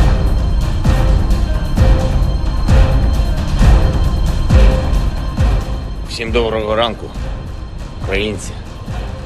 Зараз в мережі дуже багато з'явилось фейкової інформації, що, немов я закликаю складати зброю нашу армію і йде евакуація. Значить так, я тут, ніяку зброю ми не складемо, будемо захищати нашу державу, тому що наша зброя – це наша правда. Наша правда в тому, що це наша земля, наша країна, наші діти, і ми все це будемо захищати. Ось і все. Ось це і є те, що я хотів вам сказати. Слава Україні! ആ സമയത്ത് സെലൻസ്കി നേരിട്ട പരിഹാസത്തിന് കണക്കില്ല. അമേരിക്കയ്ക്കും യൂറോപ്യൻ രാജ്യങ്ങൾക്ക് പോലും സെലൻസ്കിയിൽ വലിയ വിശ്വാസമില്ലായിരുന്നു. എന്നാൽ ചീറിപ്പാഞ്ഞു വരുന്ന റഷ്യൻ ടാങ്കുകൾക്ക് മുന്നിൽ സെലൻസ്കിയുടെ ആഹ്വാനമേറ്റെടുത്ത് ജനം അണിനിരന്നു. ഈ സമയത്തൊക്കെയും സെലൻസ്കി പട്ടാള ക്യാമ്പുകളിലും യുദ്ധം നാശം വിതച്ച മേഖലകളിലും സന്ദർശനം നടത്തുകയായിരുന്നു.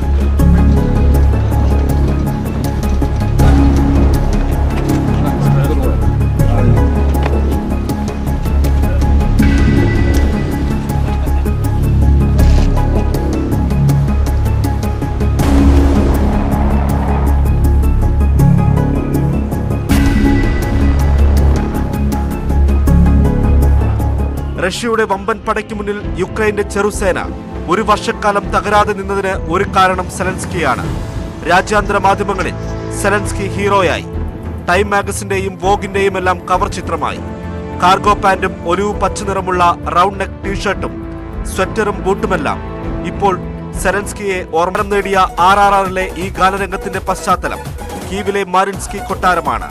യുദ്ധം ആരംഭിക്കുന്നതിനും ദിവസങ്ങൾക്ക് മുമ്പായിരുന്നു ചിത്രീകരണം.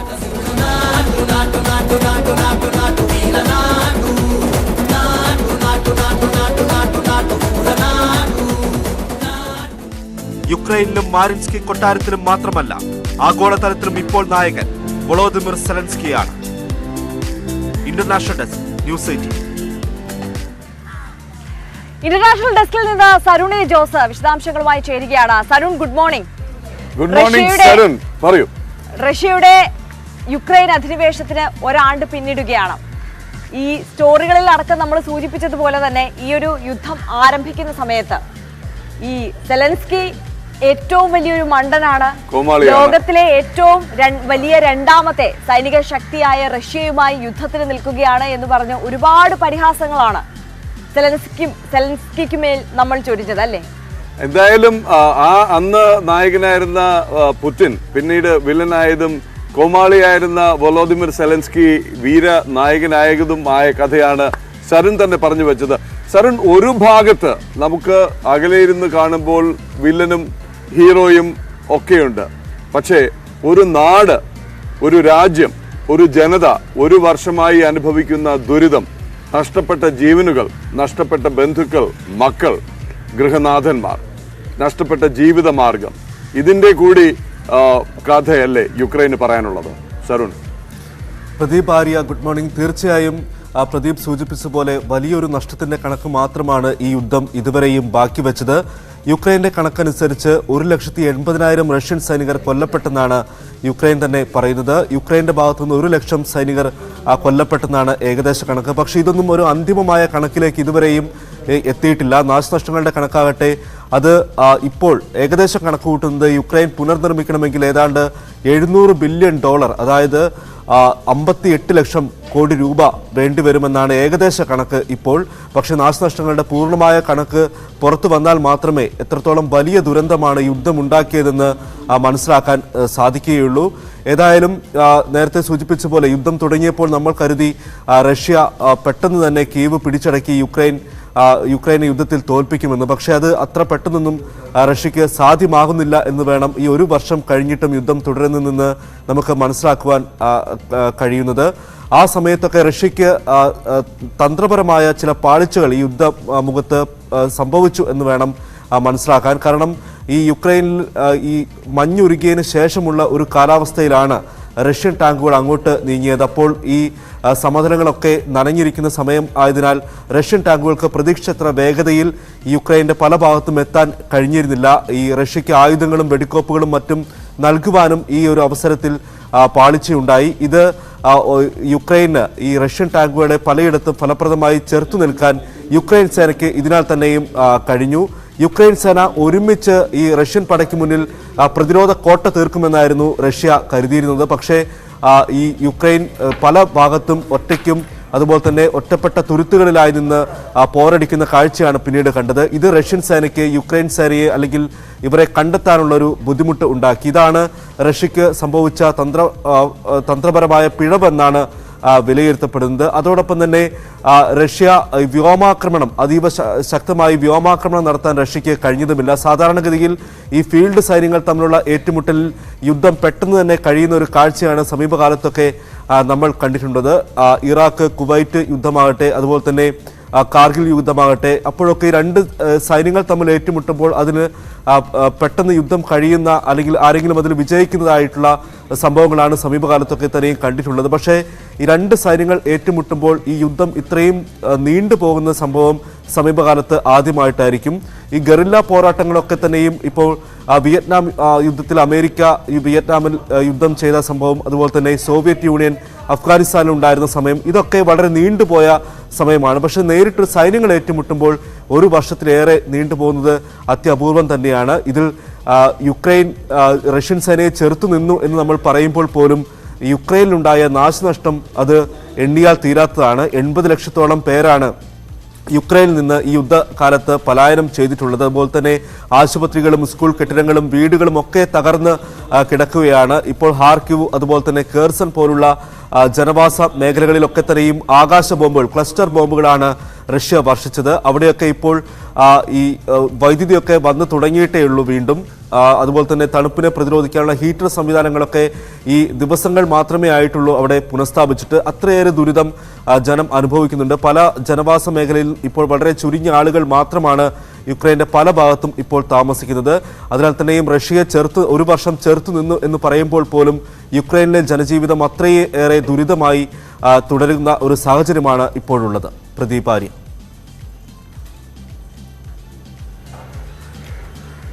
സരൺ, ഒരു ചോദ്യം കൂടി. ഇതിനിടയ്ക്ക് വളരെ ഒരു സർപ്രൈസ് എന്ന് പറയാൻ കഴിയുന്ന വിധം ട്രെയിനിലൊക്കെ യാത്ര ചെയ്ത US പ്രസിഡന്റ് ജോ ബൈഡൻ എത്തിയിരുന്നു യുക്രൈനിലേക്ക്. അതിനു മുമ്പ് തന്നെ വലിയ ചർച്ചയായ കാര്യമാണ് നേറ്റോ നൽകുന്ന പിന്തുണ, നേറ്റോയിൽ അംഗത്വം നൽകണം എന്നുള്ള നിർദ്ദേശം, നേറ്റോ നൽകുന്ന ആയുധ സഹായമൊക്കെ. അപ്പോൾ ഒരർത്ഥത്തിൽ ഇത് ഒരു ഭാഗത്ത് Russia versus the rest of the world എന്നുള്ള രീതിയിൽ, അല്ലെങ്കിൽ റഷ്യ വേഴ്സസ് വെസ്റ്റ്, അല്ലെങ്കിൽ അമേരിക്കൻ സഖ്യശക്തികളും റഷ്യയും തമ്മിലുള്ള ഒരു പ്രോക്സി വാർ, അങ്ങനെ കൂടിയായി മാറിയിട്ടില്ലേ ഈ റഷ്യ യുക്രൈൻ യുദ്ധം? പ്രദീപ്, തീർച്ചയായും ഇതൊരു പ്രോക്സി വാർ എന്ന നിലയിൽ തന്നെയാണ് വിലയിരുത്തപ്പെടുന്നത്. യുദ്ധത്തിന്റെ തുടക്കത്തിൽ റഷ്യക്കെതിരെ ഇപ്പോൾ 46 രാജ്യങ്ങളാണ് ഉപരോധങ്ങൾ ഏർപ്പെടുത്തിയിരിക്കുന്നത്. അങ്ങനെ റഷ്യയും പടിഞ്ഞാറൻ രാജ്യങ്ങളും തമ്മിലുള്ള ഒരു ശീതയുദ്ധം എന്ന നിലയ്ക്ക് തന്നെയാണ് ഈ യുദ്ധം കാണുന്നത്. പ്രദീപ് സൂചിപ്പിച്ച പോലെ ഈ യുദ്ധത്തിന്റെ തുടക്കത്തിൽ അതിന്റെ കാരണമായി വിലയിരുത്തപ്പെട്ടത് യുക്രൈൻ നാറ്റോ അംഗത്വത്തിനും അതുപോലെ തന്നെ യൂറോപ്യൻ യൂണിയൻ അംഗത്വത്തിനും ശ്രമിച്ചു എന്ന പേരിലാണ് ഈ പുടിനെ അതാണ് പ്രകോപിതനാക്കിയത് എന്നാണ് ഈ യുദ്ധത്തിന്റെ തുടക്കത്തിലെ ഒരു കാരണമായി വിലയിരുത്തപ്പെട്ടത്. അതുപോലെ തന്നെ യുക്രൈന്റെ കിഴക്കൻ ഭാഗത്തുള്ള ഡോൺബാസ് മേഖലയുടെ നിയന്ത്രണം അത് റഷ്യക്ക് ലഭിക്കുവാൻ വേണ്ടി തന്നെയാണ് ഈ യുദ്ധം തുടങ്ങിയത് എന്നായിരുന്നു തുടക്കത്തിൽ ഈ യുദ്ധത്തിന്റെ കാരണങ്ങളായി വിലയിരുത്തപ്പെട്ടത്. പക്ഷേ യുദ്ധം യുക്രൈനിൽ ഒന്നാകെ വ്യാപിക്കുന്ന ഒരു സാഹചര്യമാണ് പിന്നീട് ഉണ്ടായത്. തുടക്കത്തിൽ യുക്രൈനൊപ്പം നിൽക്കും, യുക്രൈന് എല്ലാവിധ പിന്തുണയും നൽകുമെന്ന് ഈ അമേരിക്കയും അതുപോലെ തന്നെ യൂറോപ്യൻ രാജ്യങ്ങളും പറഞ്ഞെങ്കിലും പിന്നീട് അത്തരത്തിലുള്ളൊരു പിന്തുണ യുക്രൈന് ലഭിച്ചിരുന്നില്ല. സെലൻസ്കി പലതവണ ആവർത്തിച്ച് ആവശ്യപ്പെട്ടതിന് ശേഷമാണ് ഇപ്പോൾ അവർക്ക് ആയുധ സഹായങ്ങളടക്കം യുദ്ധ ടാങ്കുകളും അതുപോലെ തന്നെ പോർ വിമാനങ്ങളും അടക്കം യുക്രൈന് ലഭ്യമായി തുടങ്ങിയത്. നാറ്റോ അംഗത്വം ഇതുവരെയും യുക്രൈന് ലഭിച്ചിട്ടില്ല. യൂറോപ്യൻ യൂണിയൻ അംഗത്വത്തിന്റെ അപേക്ഷ യുക്രൈൻ നൽകിയിട്ടുണ്ട്. ഇക്കാര്യങ്ങളിലൊന്നും തീരുമാനം ഇതുവരെയും ഈ നാറ്റോയും അതുപോലെ തന്നെ യൂറോപ്യൻ യൂണിയനും എടുത്തിട്ടില്ല എന്നതാണ് ഏറ്റവും ശ്രദ്ധേയമായ ഒരു കാര്യം. അമേരിക്ക $150 ബില്യൺ യുക്രൈൻ ഇതുവരെ സഹായമായി പ്രഖ്യാപിച്ചിട്ടുള്ളത്. ഈ ആയുധ സഹായവും അതുപോലെ തന്നെ സാമ്പത്തിക സഹായത്തിനും അപ്പുറം ഈ നേരിട്ടുള്ളൊരു ആക്രമണത്തിലേക്ക് നാറ്റോ അംഗരാജ്യങ്ങളും അതുപോലെ തന്നെ മറ്റ് യൂറോപ്യൻ രാജ്യങ്ങളൊന്നും ഇതുവരെയും തയ്യാറായിട്ടില്ല എന്നുള്ളതാണ് ഈ ഏറ്റവും ശ്രദ്ധേയമായ ഒരു കാര്യം. ഇപ്പോഴും അമേരിക്ക റഷ്യ ഒരു പ്രോക്സി വാർ എന്ന നിലയ്ക്ക് തന്നെയാണ് യുദ്ധം വിലയിരുത്തപ്പെടുന്നത്. പക്ഷേ ഈ റഷ്യയ്ക്ക് മേൽ ഉപരോധം ഏർപ്പെടുത്തിയെങ്കിലും അത് യൂറോപ്യൻ രാജ്യങ്ങളെയാണ് ഏറെ വലച്ചത്. കാരണം റഷ്യയിൽ നിന്നുള്ള പ്രകൃതിവാതകവും അതുപോലെ തന്നെ എണ്ണയുമാണ് യൂറോപ്യൻ രാജ്യങ്ങൾ ഏറെയും ആശ്രയിച്ചിരുന്നത്. അത് പൂർണ്ണമായും നിലച്ചതോടെ മറ്റ് രാജ്യങ്ങളെ ആശ്രയിക്കേണ്ട ഗതികേടാണ് ഇപ്പോൾ യൂറോപ്യൻ രാജ്യങ്ങൾക്കാകെയും വന്നിരിക്കുന്നത്. അമേരിക്കയാകട്ടെ എണ്ണയ്ക്ക് വേണ്ടി കൂടുതൽ എണ്ണ ലഭിക്കുന്നതിന് വേണ്ടി ഗൾഫ് രാജ്യങ്ങളെയും അതുപോലെ തന്നെ അവരുടെ ശത്രു രാജ്യമായി കരുതപ്പെടുന്ന വെനസ്വലയും പോലും ആശ്രയിക്കേണ്ടി വന്നു. ഇതിനെല്ലാം ഒടുവിലാണ് ജോ ബൈഡൻ ഏറെ നാടകീയമായി കീവിൽ എത്തിച്ചേർന്നത്, കീവ് സന്ദർശനം നടത്തിയത്. ഏതായാലും ഇനി അങ്ങോട്ടും ഇത് യുക്രൈനിലാണ് യുദ്ധം നടക്കുന്നതെങ്കിൽ പോലും റഷ്യയും അതുപോലെ തന്നെ പടിഞ്ഞാറൻ രാജ്യങ്ങളുമായിട്ടുള്ള ഈ ശീതയുദ്ധമായി തന്നെ ഇത് തുടരാൻ തന്നെയാണ് ഇനിയും സാധ്യത.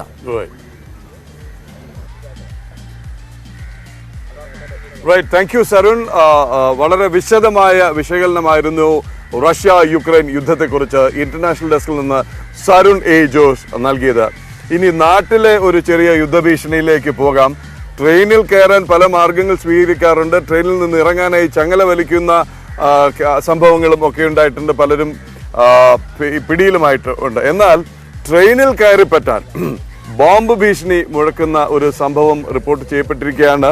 രാജധാനി എക്സ്പ്രസിൽ കയറാനാണ് യാത്രക്കാരൻ ബോംബ് ഭീഷണി മുടക്കിയത്. എറണാകുളത്ത് നിന്ന് ട്രെയിൻ പുറപ്പെട്ടപ്പോഴാണ് സംഭവം ഉണ്ടായിരിക്കുന്നത്. ഏതായാലും സംഭവത്തിൽ പഞ്ചാബ് സ്വദേശിയായ ജയ്സിംഗ് റാത്തറിനെ അറസ്റ്റ് ചെയ്തിട്ടുണ്ട്. കൂടുതൽ വിവരങ്ങളുമായി പ്രസാദ് ഉടുമ്പശ്ശേരിയാണ് ചേരുന്നത്. പ്രസാദ്, എന്തായാലും നമ്മൾ അങ്ങനെ കേട്ടുകേഴ്വി ഇല്ലാത്തൊരു സംഭവം തന്നെയാണ് ഇത്. എന്താണ് സംഭവത്തിന് പിന്നിൽ സംഭവിച്ചത് എന്നുള്ളതാണ് പോലീസ് അടക്കം നൽകുന്ന വിശദാംശങ്ങൾ.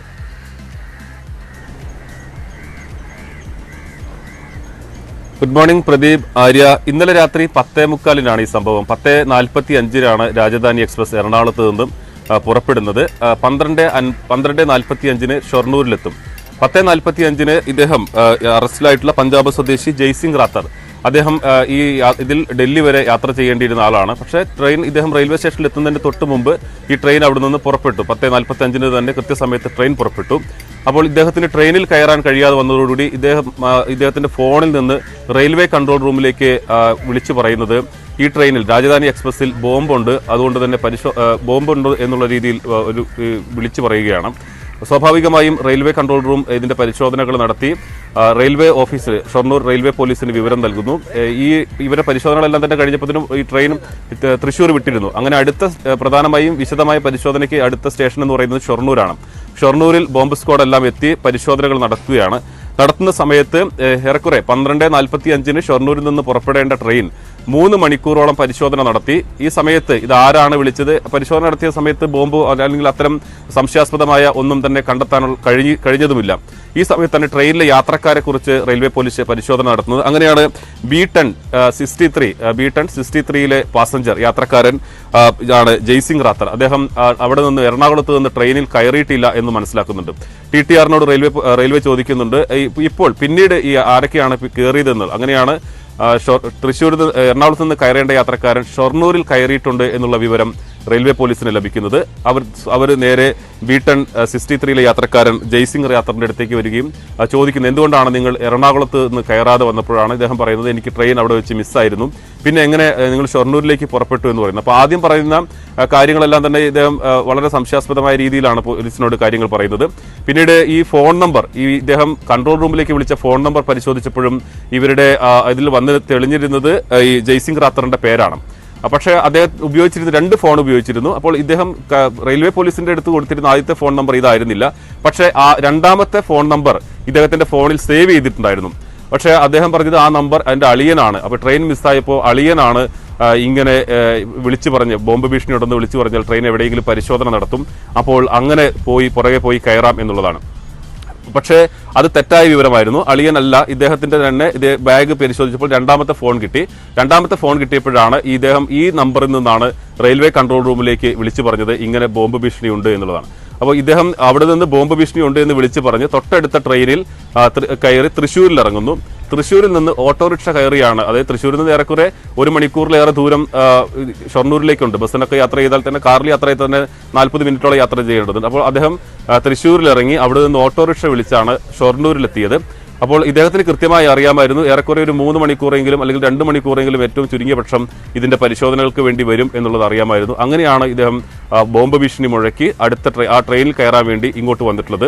ഈ ജയ്സിംഗ് റാത്തൂർ ഇവിടെ ഒരു മാർബിൾ വ്യാപാരിയാണ്. അദ്ദേഹത്തിന്റെ ബിസിനസ് ആവശ്യങ്ങൾക്ക് വേണ്ടി വന്നതാണ്. അങ്ങനെയാണ് ഡൽഹിയിലേക്ക് പോകുന്നത്.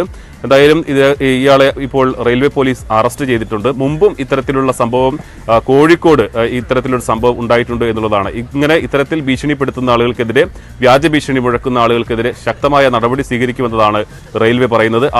ആ വാഹനത്തിലുണ്ടായിരുന്ന, ട്രെയിനിലുണ്ടായിരുന്ന യാത്രക്കാർക്കെല്ലാം 3 മണിക്കൂറാണ് നഷ്ടമായത്. അത് മാത്രമല്ല റെയിൽവേ പോലീസിന്റെയും അവരുടെ എല്ലാ സംവിധാനങ്ങളും ബോംബ് സ്ക്വാഡും എല്ലാം തന്നെ പരിശോധന നടത്തി അത്രയും ആളുകളെ ഒരു വ്യാജ ഭീഷണിയുടെ പേരിൽ അത്രയേറെ സമയം മെനക്കെടുത്തി എന്നുള്ളതാണ് ഇതിൽ ഏറ്റവും പ്രധാനപ്പെട്ടത്. അതുകൊണ്ട് തന്നെ ശക്തമായ നടപടി ഇദ്ദേഹത്തിനെതിരെ ഉണ്ടാകുമെന്നും റെയിൽവേ പോലീസ് വ്യക്തമാക്കിയിട്ടുണ്ട്.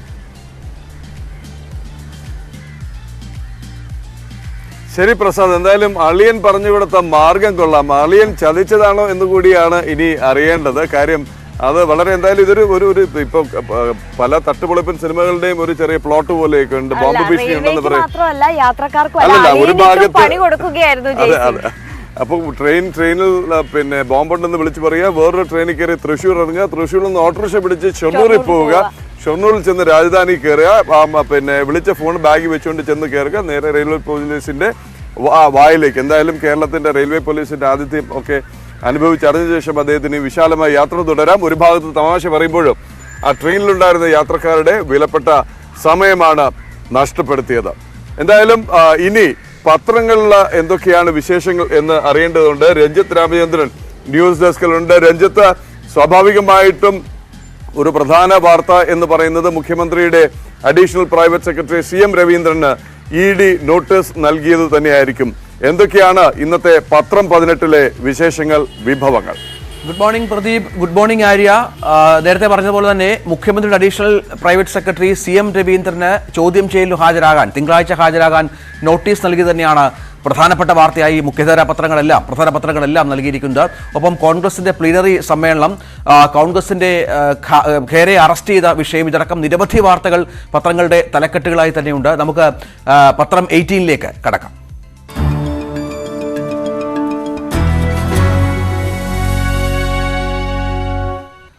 പത്രം 18-ൽ നമ്മൾ പോകുന്നത് പ്രധാനപ്പെട്ട ഒരു വാർത്തയായി ടൈംസ് നൽകിയിരിക്കുന്ന പ്രധാനപ്പെട്ട ഒരു വാർത്ത. അത് KP സായി കിരണിൻ്റെയാണ്. അത് മറ്റ് പത്രങ്ങളിലൊന്നും നമ്മൾ ഈ പത്രങ്ങളിലൂടെ രാവിലെ പോയപ്പോഴൊന്നും കണ്ടില്ല. വളരെ എക്സ്ക്ലൂസീവായ ഒരു വാർത്തയാണ്. അതായത് 6 വർഷത്തിനിടയിൽ 98,870 സെക്ഷൽ ഹരാസ്മെന്റ്, ലൈംഗിക പീഡന കേസുകൾ സംസ്ഥാനത്ത് രജിസ്റ്റർ ചെയ്തു എന്നുള്ള വളരെ പ്രധാനപ്പെട്ട ഒരു വാർത്ത പ്രാധാന്യത്തോടെ ടൈംസ് മുൻപേജിൽ നൽകിയിരിക്കുന്നു എന്നുള്ളതാണ്. അതിൻ്റെ പ്രാധാന്യം എന്ന് പറയുന്നത് 251 പേർ, ഈ പ്രതികളായവരിൽ 251 പേർ പോലീസുകാരാണ് എന്നുള്ളതാണ്. അത് ടൈംസ് നൗവിൻ്റെ സായിക്കിരൻ്റെ വളരെ പ്രധാനപ്പെട്ട ഒരു വാർത്തയായി പോകുന്നുണ്ട്. അത് 2018 മുതൽ ഉള്ള ഒരു കണക്ക്, 6 വർഷമായുള്ള ഒരു കണക്ക് സായിക്കിരൺ അതിലൂടെ കൃത്യമായി തന്നെ നൽകിയിട്ടുണ്ട്. നമ്മൾ ഈ വാർത്ത വളരെ പ്രാധാന്യത്തോടെ തന്നെ വരുന്ന മണിക്കൂറുകളിൽ ചർച്ച ചെയ്യുന്നുണ്ട്. ഉമേഷ് ബാലകൃഷ്ണൻ്റെ വിശദാംശങ്ങൾ നമുക്ക് നൽകും. നമ്മളത് വലിയ വാർത്തയായി എടുക്കാനും തുടങ്ങിയിരിക്കുകയാണ്. മറ്റൊരു പ്രധാന വാർത്ത ടൈംസിൻ്റെ തന്നെ EP ജയരാജൻ്റെ ആബ്സെൻസ് ആണ്. CPM മാർച്ച്, നമുക്കറിയാം CPM-ന്റെ ജനകീയ പ്രതിരോധ യാത്ര MV ഗോവിന്ദൻ്റെ നേതൃത്വത്തിൽ സംസ്ഥാനത്തുടനീളം നടക്കുകയാണ്. പക്ഷേ EP ജയരാജൻ LDF കൺവീനറിൻ്റെ അസാന്നിധ്യം ഘടകകക്ഷികൾ വരെ ചർച്ച ചെയ്യുന്ന ഒരു സാഹചര്യമുണ്ട്. MV ഗോവിന്ദനെതിരെയുള്ള അസംതൃപ്തിയാണ് ഈ പ്രധാനപ്പെട്ട യാത്രയിൽ EP ജയരാജൻ്റെ അഭാവത്തിന് കാരണം എന്നുള്ള വാർത്ത പ്രാധാന്യത്തോടെ തന്നെ ടൈംസ് റിപ്പോർട്ട് ചെയ്തിട്ടുണ്ട്. മലയാള പത്രങ്ങളിലേക്ക് വന്നാൽ മാതൃഭൂമിയാണ്. മാതൃഭൂമിയിൽ കേന്ദ്ര സർക്കാർ അനുവദിച്ച വായ്പാ പരിധി പിന്നിടുന്നു, കൂടുതൽ ചോദിച്ച് കേരളം എന്നുള്ളതാണ്. കേരളം കടുത്ത സാമ്പത്തിക പ്രതിസന്ധിയിലേക്കാണ്. 1000 കോടി കടമെടുത്താണ് ഇപ്പോൾ ക്ഷേമ പെൻഷനുകൾ വിതരണം ചെയ്യുന്നത് എന്ന വാർത്ത SN ജയപ്രകാശ് തിരുവനന്തപുരത്ത് നിന്ന് കൊടുക്കുന്നുണ്ട്. അപ്പം ഈ സുരക്ഷാ പെൻഷൻ, ഈ സാമൂഹ്യ സുരക്ഷാ പെൻഷൻ വിതരണം ചെയ്യാനായി ഉള്ള പണമാണ് ഇപ്പോൾ കടമായി എടുത്തിരിക്കുന്നത്. ശേഷിക്കുന്നത് 450 കോടി മാത്രമാണ് കേരളത്തിൻ്റെ സമ്പാദ്യമായി എന്നുള്ള വളരെ പ്രധാനപ്പെട്ട വാർത്ത മാതൃഭൂമി നൽകിയിട്ടുണ്ട്. മാതൃഭൂമിയുടെ മറ്റൊന്ന്, ഈ നമുക്കറിയാം ഇപ്പോൾ ദുരിതാശ്വാസ നിധിയിലെ തട്ടിപ്പുമായി ബന്ധപ്പെട്ട വലിയ ചർച്ചകൾ നടക്കുന്നുണ്ട്. ഈ വലിയ കോക്കസുകൾ ഈ തട്ടിപ്പിന് പിന്നിലുണ്ട് എന്ന് പറയുന്നു. മുഖ്യമന്ത്രി ഇന്നലെ ഈ വിഷയത്തിൽ മറുപടി നൽകിയിരുന്നു. ഇപ്പോൾ മുഖ്യമന്ത്രിയുടെ ദുരിതാശ്വാസ നിധിയിൽ നിന്ന് തട്ടിച്ച കേസ്, അതുമായി ബന്ധപ്പെട്ട ലോകായുക്തയുടെ മുന്നിലൊരു കേസുണ്ട്. അന്തരിച്ച KK രാമേന്ദ്രൻ്റെ മകന്റെ ബാധ്യത ഒഴിവാക്കാൻ 8.75 ലക്ഷം, ഉഴവൂർ വിജയന്റെ കുടുംബത്തിന് 25 ലക്ഷം, അങ്ങനെ ക്രമക്കേട് കാട്ടി നൽകിയ പണമാണ് എന്ന പരാതി ലോകായുക്തയ്ക്ക് മുന്നിലുണ്ട്. പക്ഷേ അത് 1 വർഷമായി, ഇത് ഇന്നും വിധി പറഞ്ഞിട്ടില്ല. ഒരുപക്ഷെ ആ വിധി മുഖ്യമന്ത്രി പദവിയെപ്പോലും ബാധിക്കത്തക്ക വിധമാണ് ഉണ്ടാകാൻ പോകുന്നത് എന്നുള്ളതാണ്. നമ്മൾ ആകാംക്ഷയോടെ കാത്തിരിക്കുന്നത് ഒന്നാണ് അത്. പക്ഷേ ലോകായുക്ത അത് വിധി പറയാതെ മാറ്റിവെച്ചിരിക്കുന്നു എന്നുള്ളതാണ്. മാതൃഭൂമിയുടെ മറ്റു പ്രധാന വാർത്ത ഗവർണറുമായി ബന്ധപ്പെട്ടാണ്. മന്ത്രിമാരുടെ ഇന്നലെ ചായ സൽക്കാരത്തിന് ഗവർണർ വിളിച്ചിരുന്നു. പക്ഷേ അതിനുശേഷവും ഒരു ഒത്തുതീർപ്പിന് ഗവർണർ തയ്യാറാകുന്നില്ല. മുഖ്യമന്ത്രിക്കെതിരെയുള്ള പരാമർശവും ഗവർണർ കഴിഞ്ഞ ദിവസം നടത്തി. ഈ ബില്ലുകളുടെ കാര്യത്തിൽ ഒരു വ്യക്തതയും സർക്കാരിന് ഗവർണർ നൽകുന്നില്ല എന്നതാണ് മറ്റൊരു പ്രധാനപ്പെട്ട വാർത്ത. മലയാള മനോരമയുടെ പ്രധാന വാർത്ത നമ്മൾ ആദ്യം പറഞ്ഞ പോലെ CM രവീന്ദ്രനെ വീണ്ടും ചോദ്യം ചെയ്യും എന്നുള്ളതാണ്. ശിവശങ്കറിന്റെ ചാറ്റ്, നിർണായകമായ ശിവശങ്കറും സ്വപ്നയുമായുള്ള ചാറ്റുമായി ബന്ധപ്പെട്ടാണ് ഈ ചോദ്യം ചെയ്യൽ എന്ന് പറയുന്നു. മുഖ്യമന്ത്രിയും CM രവീന്ദ്രനും അറിയാതെ ഞാനൊന്നും ചെയ്യാറില്ല എന്ന് ശിവശങ്കർ സ്വപ്ന സുരേഷിനോട് പറയുന്നു എന്നുള്ളതാണ് ഈ ചാറ്റിലെ വളരെ പ്രധാനപ്പെട്ട കാര്യം. തിങ്കളാഴ്ചയാണ് മുഖ്യമന്ത്രി അഡീഷണൽ പ്രൈവറ്റ് സെക്രട്ടറി EDക്ക് മുന്നിൽ ഹാജരാകേണ്ടത്. മനോരമയുടെ ഉൾപേജിലുള്ള മറ്റൊരു പ്രധാന വാർത്ത ശമ്പളത്തിന് 18 ലക്ഷം അനുവദിച്ചു, പക്ഷേ ചിന്താ ജെറോമിന്റെ ആവശ്യം മടക്കി എന്നുള്ളതാണ്. ചിന്താ ജെറോമിന്റെ യുവജന കമ്മീഷന് ആനുകൂല്യങ്ങളും ശമ്പളവും മറ്റും നൽകാൻ 18 ലക്ഷം രൂപ സർക്കാർ അനുവദിച്ചിട്ടുണ്ട്. അതേസമയം അധ്യക്ഷ ചിന്താ ജെറോമിന്റെ ശമ്പള കുടിശ്ശികയായ 8 ലക്ഷം രൂപ അനുവദിക്കാൻ സർക്കാർ തയ്യാറായിട്ടില്ല എന്ന വാർത്ത പ്രാധാന്യത്തോടെ മനോരമ നൽകിയിരിക്കുന്നു. കേരള കൗമുദിയിലേക്ക് പോയാൽ കോൺഗ്രസ് വക്താവ് ഖേരയെ വിമാനത്തിൽ നിന്ന് ഇറക്കിവിട്ടു എന്ന വാർത്ത, പവൻ ഖേരയെ ഇറക്കിവിട്ടു എന്ന വാർത്ത പ്രാധാന്യത്തോടെ നൽകിയിരിക്കുന്നു. സത്യം ജയിച്ചു എന്ന ജാമ്യം കിട്ടി പുറത്തു വന്നതിന് ശേഷം സത്യം ജയിച്ചു എന്ന പവൻ ഖേരയുടെ സ്റ്റേറ്റ്മെന്റും പ്രതികരണവും കേരള കൗമുദി നൽകിയിട്ടുണ്ട്. ദേശാഭിമാനിക്ക് ഈ ദുരിതാശ്വാസ നിധിയിലെ വാർത്ത, അത് മറ്റൊരു തട്ടിപ്പിന്റെ വാർത്ത മറ്റൊരിടത്ത് നൽകിയിരിക്കുന്നു. അനർഹർക്ക് ദുരിതാശ്വാസ സഹായം പഴുതടച്ച അന്വേഷണം ഉണ്ടാകും എന്നുള്ളതാണ്. കാരണം ഈ തട്ടിപ്പ് പുറത്തു വന്നപ്പോൾ വിജിലൻസിന്റെ ഒരു അന്വേഷണം നടക്കുന്നുണ്ട്, റെയ്ഡുകൾ പല ഭാഗങ്ങളും നടക്കുന്നുണ്ട്. ഇത് പഴുതടച്ച അന്വേഷണമാകും, ഇതിന് ദാക്ഷിണ്യം ഉണ്ടാകില്ല എന്നും ഇന്ന് മുഖ്യമന്ത്രി പറയുന്നു. സഹായം മുടങ്ങില്ല, ഈ ദുരിതാശ്വാസ നിധിയിൽ സഹായത്തിനെ അപേക്ഷിച്ചവർക്ക് അത് മുടങ്ങാതെ നൽകും എന്നുള്ള ആത്മവിശ്വാസം റവന്യൂ മന്ത്രി പ്രകടിപ്പിക്കുന്നതും ഈ വാർത്തയിൽ കൂട്ടിച്ചേർത്തിരിക്കുന്നു ദേശാഭിമാനി. വീക്ഷണത്തിന്റെ വാർത്ത കോൺഗ്രസ് പ്രീണത്തിനൊരുങ്ങി റായ്പൂർ, പ്രതിനിധികൾ എത്തി തുടങ്ങി എന്നുള്ളതാണ്. ഇന്റർനാഷണൽ കോൺഗ്രസിന്റെ സമ്പൂർണ്ണ ദേശീയ സമ്മേളനം നാളെ ഛത്തീസ്ഗഡിലെ റായ്പൂരിൽ നടക്കുകയാണ്. കേരളത്തിൽ നടക്കമുള്ള ഭാരവാഹികൾ പങ്കെടുക്കുന്നു. അവിടേക്ക് 15,000-ഓളം പ്രതിനിധികൾ ഈ സമ്മേളനത്തിൽ പങ്കെടുക്കും എന്നുള്ളതാണ് വീക്ഷണം മുൻ പേജിൽ നൽകിയിരിക്കുന്ന വാർത്ത. ജനയുഗമാകട്ടെ അദാനി ഗ്രൂപ്പിൽ LICയുടെ നിക്ഷേപം നഷ്ടത്തിൽ എന്ന ഒരു എക്സ്ക്ലൂസീവ് വാർത്ത നൽകിയിട്ടുണ്ട്. ഇന്നലെ മാത്രം 500 കോടിയുടെ ഇടിവാണ് ഈ LICയുടെ അദാനി ഗ്രൂപ്പിലെ നിക്ഷേപത്തിൽ ഉണ്ടായിരിക്കുന്നത് എന്നുള്ളതാണ്. ആകെ 49,728 കോടി രൂപ ഈ അദാനി ഗ്രൂപ്പിന്റെ തകർച്ചയോടെ LICക്ക് നഷ്ടപ്പെടും എന്നുള്ള വളരെ പ്രധാനപ്പെട്ട വാർത്ത ജനയുഗം പ്രാധാന്യത്തിൽ നൽകിയിട്ടുണ്ട്. ഇതൊക്കെയാണ് നമ്മുടെ പത്രങ്ങളിലെ പ്രധാന വാർത്തകൾ. ആര്യ, പ്രദീപ.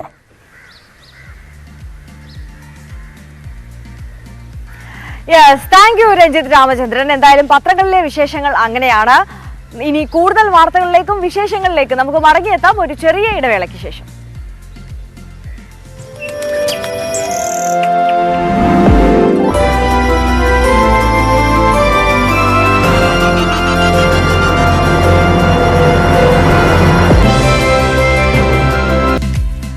പ്രഭാത കേരളം ഭീമാപള്ളിയിൽ നിന്ന് അങ്ങനെ തുടരുകയാണ്. ഇനി നമ്മൾ പോകുന്നത് തലസ്ഥാനത്ത് കഴിഞ്ഞ ദിവസം നിയമസഭയിൽ മുഖ്യമന്ത്രി അറിയിച്ച ഒരു വിവരം, ഒരു കണക്ക്, അത് ഏറെ ഞെട്ടിപ്പിക്കുന്ന ഒരു വാർത്തയാണ്. ആ വാർത്തയുടെ കൂടുതൽ വിശദാംശങ്ങളിലേക്കാണ്. സംസ്ഥാനത്ത് 29 ഗുണ്ടാ സംഘങ്ങൾ ഉണ്ടെന്നും കൂടുതൽ ഗുണ്ടാ ആക്രമണം നടന്നത് തിരുവനന്തപുരത്തെന്നുമാണ് സർക്കാർ പറയുന്നത്. 6 വർഷത്തിനിടെ സംസ്ഥാനത്തുണ്ടായത് 98,000 സ്ത്രീപീഡന കേസുകളാണ്.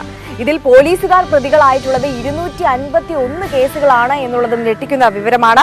എന്തായാലും നിയമസഭയിൽ മുഖ്യമന്ത്രി അറിയിച്ച ഈ കാര്യങ്ങളുടെ സമഗ്രമായ വിശദാംശങ്ങളുമായി ഉമേഷ് ബാലകൃഷ്ണനാണ് ചേരുന്നത്. ഉമേഷ്, ഞെട്ടിക്കുന്ന, എല്ലാ അർത്ഥത്തിലും ഞെട്ടിക്കുന്ന കണക്കുകളാണ് ഈ വരുന്നത്. 1 ലക്ഷത്തോളം സ്ത്രീ പീഡന കേസുകൾ, അതിൽ 251 എണ്ണത്തിൽ പോലീസുകാർ പ്രതികളും. എന്തൊക്കെയാണ് മറ്റ് വിശദാംശങ്ങൾ ഇതിന്റെ?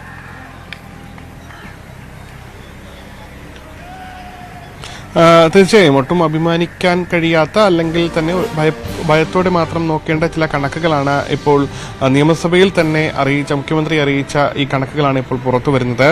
ഇതിൽ തന്നെ 2016 ജൂണിന് ശേഷം 98,870 സ്ത്രീപീഡന കേസുകൾ സംസ്ഥാനത്ത് റിപ്പോർട്ട് ചെയ്തു എന്നുള്ളതാണ് ഏറ്റവും ഞെട്ടിക്കുന്നത്. ഇതിൽ തന്നെ 251 സ്ത്രീപീഡന കേസുകളിലും പോലീസുകാരാണ് പ്രതികളായത് എന്നും ഈ റിപ്പോർട്ടിൽ പറയുന്നുണ്ട്. കൂടാതെ 2199 കൊലപാതകങ്ങൾ ഈ കാലയളവിൽ, അതായത് 2016 മുതൽ 2022 വരെയുള്ള കാലയളവിൽ നടന്നു. അതിൽ തന്നെ കേരളത്തിലാകെ 29 ഗുണ്ടാ സംഘങ്ങൾ ഉണ്ട് എന്നും മുഖ്യമന്ത്രി സഭയിൽ നൽകിയ മറുപടിയിൽ പറയുന്നു. തിരുവഞ്ചൂർ രാധാകൃഷ്ണനാണ് ഇത്തരമൊരു മറുപടി മുഖ്യമന്ത്രി നൽകിയിരിക്കുന്നത്. വിവിധ ജില്ലകളിലായി 29 ഗുണ്ടാ സംഘങ്ങൾ സംസ്ഥാനത്തുണ്ട്. ഇതുകൂടാതെ ഓപ്പറേഷൻ നാഗ് ഭാഗമായി സംസ്ഥാന വ്യാപകമായി നടത്തിയ റെയ്ഡിൽ ഏകദേശം 2030 കേസുകൾ രജിസ്റ്റർ ചെയ്തു. ഇതിൽ തന്നെ 2172 പ്രതികളെ വിവിധ കേസുകളിൽ അറസ്റ്റ് ചെയ്തിട്ടുണ്ട് എന്നും ഈ രേഖകളിൽ പറയുന്നു. ഇതോടൊപ്പം 2016 ശേഷം സംസ്ഥാനത്ത് ഇതുവരെ, അതായത് 30/1/2023 വരെ 339 പേരെ NDPS ആക്ട് പ്രകാരവും 5 പേരെ കരുതൽ തടങ്കലിലും പാർപ്പിച്ചിട്ടുണ്ട് എന്നും ഈ പട്ടികയിൽ പറയുന്നുണ്ട്. കൂടാതെ ഓരോ ജില്ലാ അടിസ്ഥാനത്തിലുള്ള കണക്കുകൾ പരിശോധിച്ചാൽ അതും ഞെട്ടിക്കുന്നതാണ്. അതായത് ജില്ലാടിസ്ഥാനത്തിലുള്ള ഓരോ വർഷത്തെയും കണക്കുകൾ പരിശോധിച്ചാൽ, അതായത് ഏറ്റവും കൂടുതൽ കൊലപാതകങ്ങൾ നടന്നത് 2021-ലും 2022-ലുമാണ്. അതായത് 2021-ലും 355 കൊലപാതകങ്ങൾ നടന്നിരിക്കുന്നു. 2022-ലും 355 കൊലപാതകങ്ങൾ നടന്നിരിക്കുന്നു. 2017-ൽ ആണെങ്കിൽ 329, 2018-ൽ 307, 2019-ൽ 335, 2020-ൽ 323 കൊലപാതകങ്ങളാണ് നടന്നത്. ഇനി സ്ത്രീപീഡനത്തിന്റെ കണക്ക് പരിശോധിച്ചാലും ഈ കഴിഞ്ഞ വർഷം, അതായത് 2022-ൽ തന്നെയാണ് ഏറ്റവും ഉയർന്ന കണക്ക് എന്നുള്ളത് സുപ്രധാനമാണ്. 2022-ൽ മാത്രം 18,952 സ്ത്രീപീഡനങ്ങളാണ് നടന്നത്.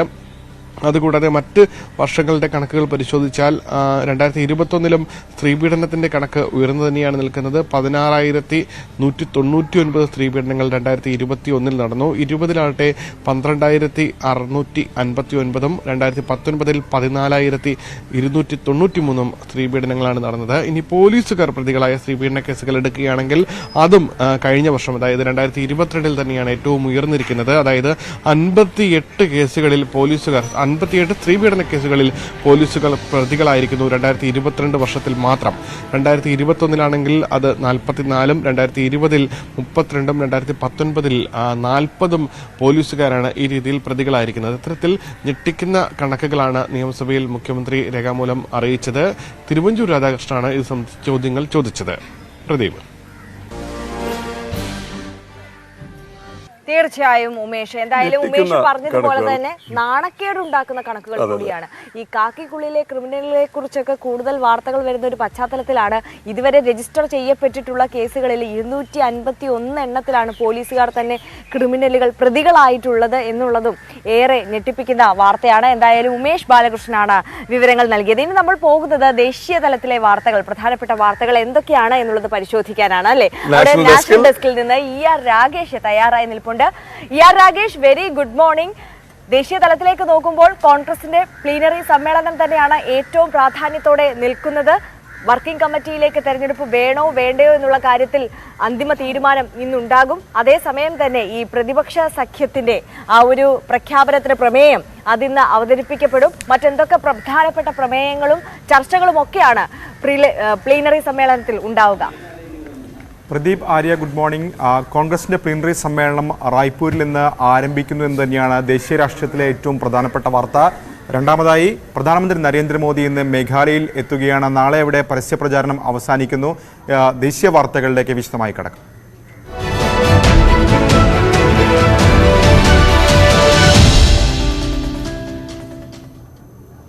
കോൺഗ്രസ് രാഷ്ട്രീയത്തിൽ ഏറെ നിർണായകമാണ് പ്ലീനറി സമ്മേളനം. കാരണം അതിൻ്റെ കോൺഗ്രസിന്റെ തുടർ പ്രവർത്തനങ്ങൾ, ഒപ്പം തന്നെ ലോക്സഭാ തെരഞ്ഞെടുപ്പിനുള്ള ഒരുക്കം, ലോക്സഭാ തെരഞ്ഞെടുപ്പിൽ പ്രതിപക്ഷ കക്ഷികളെ ഒപ്പം നിർത്തുക, അങ്ങനെ കോൺഗ്രസിന് ഏറെ നിർണായകമാണ് റായ്പൂരിൽ ആരംഭിക്കുന്ന പ്ലീനറി സമ്മേളനം. എന്നാൽ ഈ പ്ലീനറി സമ്മേളനത്തിൽ ഏവരും ഉറ്റുനോക്കുന്ന പ്രധാനപ്പെട്ട കാര്യം വർക്കിംഗ് കമ്മിറ്റിയിലേക്ക്, കോൺഗ്രസ് പ്രവർത്തക സമിതിയിലേക്ക് തെരഞ്ഞെടുപ്പ് നടക്കുമോ എന്നുള്ളതാണ്.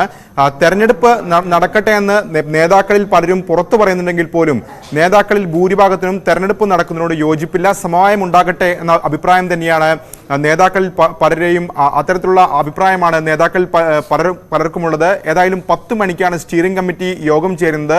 ഈ 10 മണിക്ക് ചേരുന്ന സ്റ്റിയറിംഗ് കമ്മിറ്റിയിൽ തെരഞ്ഞെടുപ്പ് നടക്കുമോ അത് സമവായം ഉണ്ടാകുമോ എന്ന കാര്യത്തിൽ അന്തിമ തീരുമാനം ഉണ്ടാകും. ഏതായാലും കോൺഗ്രസിന്റെ ചരിത്രത്തിൽ കഴിഞ്ഞ 25 വർഷത്തെ ചരിത്രമെടുക്കുകയാണെങ്കിൽ വർക്കിംഗ് കമ്മിറ്റിയിലേക്ക്, പ്രവർത്തക സമിതിയിലേക്ക് തെരഞ്ഞെടുപ്പ് നടന്നിട്ടില്ല. പകരം സമവായം ഉണ്ടാവുകയാണ് ചെയ്തിട്ടുള്ളത്. 1996-ലാണ് ഏറ്റവും അവസാനമായി പ്രവർത്തക സമിതിയിലേക്ക് ഒരു തെരഞ്ഞെടുപ്പ് നടക്കുന്നത്. അതുകൊണ്ട് തന്നെ സമവായം ഉണ്ടാകാനുള്ള സാധ്യത തന്നെയാണ് ഇത്തവണയും ഉള്ളത്. പക്ഷേ രാഹുൽ ഗാന്ധിക്കും അടക്കമുള്ള നേതാക്കൾക്ക് രാഹുൽ ഗാന്ധിക്ക് തെരഞ്ഞെടുപ്പ് നടക്കട്ടെ എന്ന അഭിപ്രായമുണ്ട്. അങ്ങനെ തെരഞ്ഞെടുപ്പ് നടക്കുകയാണെങ്കിൽ മത്സരിക്കുമെന്ന് പ്രിയങ്ക ഗാന്ധിയും വ്യക്തമാക്കുകയും ചെയ്തിട്ടുണ്ട്. ഏതായാലും സ്റ്റിയറിംഗ് കമ്മിറ്റിയിൽ ഒരു അന്തിമ തീരുമാനം ഇതുമായി ബന്ധപ്പെട്ട് ഉണ്ടാകും. അല്ലെങ്കിൽ സമവായത്തിലേക്ക് കൂടെ പോകാനാണ് തീരുമാനമെങ്കിൽ പ്ലീനറി സമ്മേളനത്തിൽ പ്രവർത്തക സമിതിയുടെ പ്രഖ്യാപനം ഉണ്ടാകില്ല. പകരം അധ്യക്ഷൻ മല്ലികാർജ്ജുൻ ഖാർഗെയെ ഇതിനായി ചുമതലപ്പെടുത്തുകയും ചെയ്തു. ആ പ്രഖ്യാപനം പിന്നീടായിരിക്കും ഒരുപക്ഷെ ഉണ്ടാവുക. ഏതായാലും ഏവരും ഉറ്റുനോക്കുന്നത് കേരളത്തിൽ നിന്ന് ആരൊക്കെ പ്രവർത്തക സമിതിയിൽ ഉൾപ്പെടുമെന്നുള്ളതാണ്. കാരണം AK ആന്റണി ഇതിനോടകം തന്നെ ഡൽഹിയിൽ നിന്ന് കേരളത്തിലേക്ക് താമസം മാറ്റി. അദ്ദേഹം പ്രവർത്തക സമിതി സ്വാഭാവികമായും ഒഴിയും. ഒപ്പം തന്നെ അനാരോഗ്യം ഉമ്മൻചാണ്ടിയെ അലട്ടുന്നുണ്ട്. ഈ രണ്ട് നേതാക്കൾക്കും പകരം ആരൊക്കെ ഇടം പിടിക്കുമെന്നുള്ളത് ശ്രദ്ധേയമായ കാര്യമാണ്. KC വേണുഗോപാൽ നിലവിൽ കോൺഗ്രസിന്റെ സംഘടനാ ചുമതലയുള്ള ജനറൽ സെക്രട്ടറിയാണ്. KC വേണുഗോപാൽ പ്രവർത്തക സമിതിയിൽ തുടരുമെന്ന കാര്യം ഉറപ്പാണ്.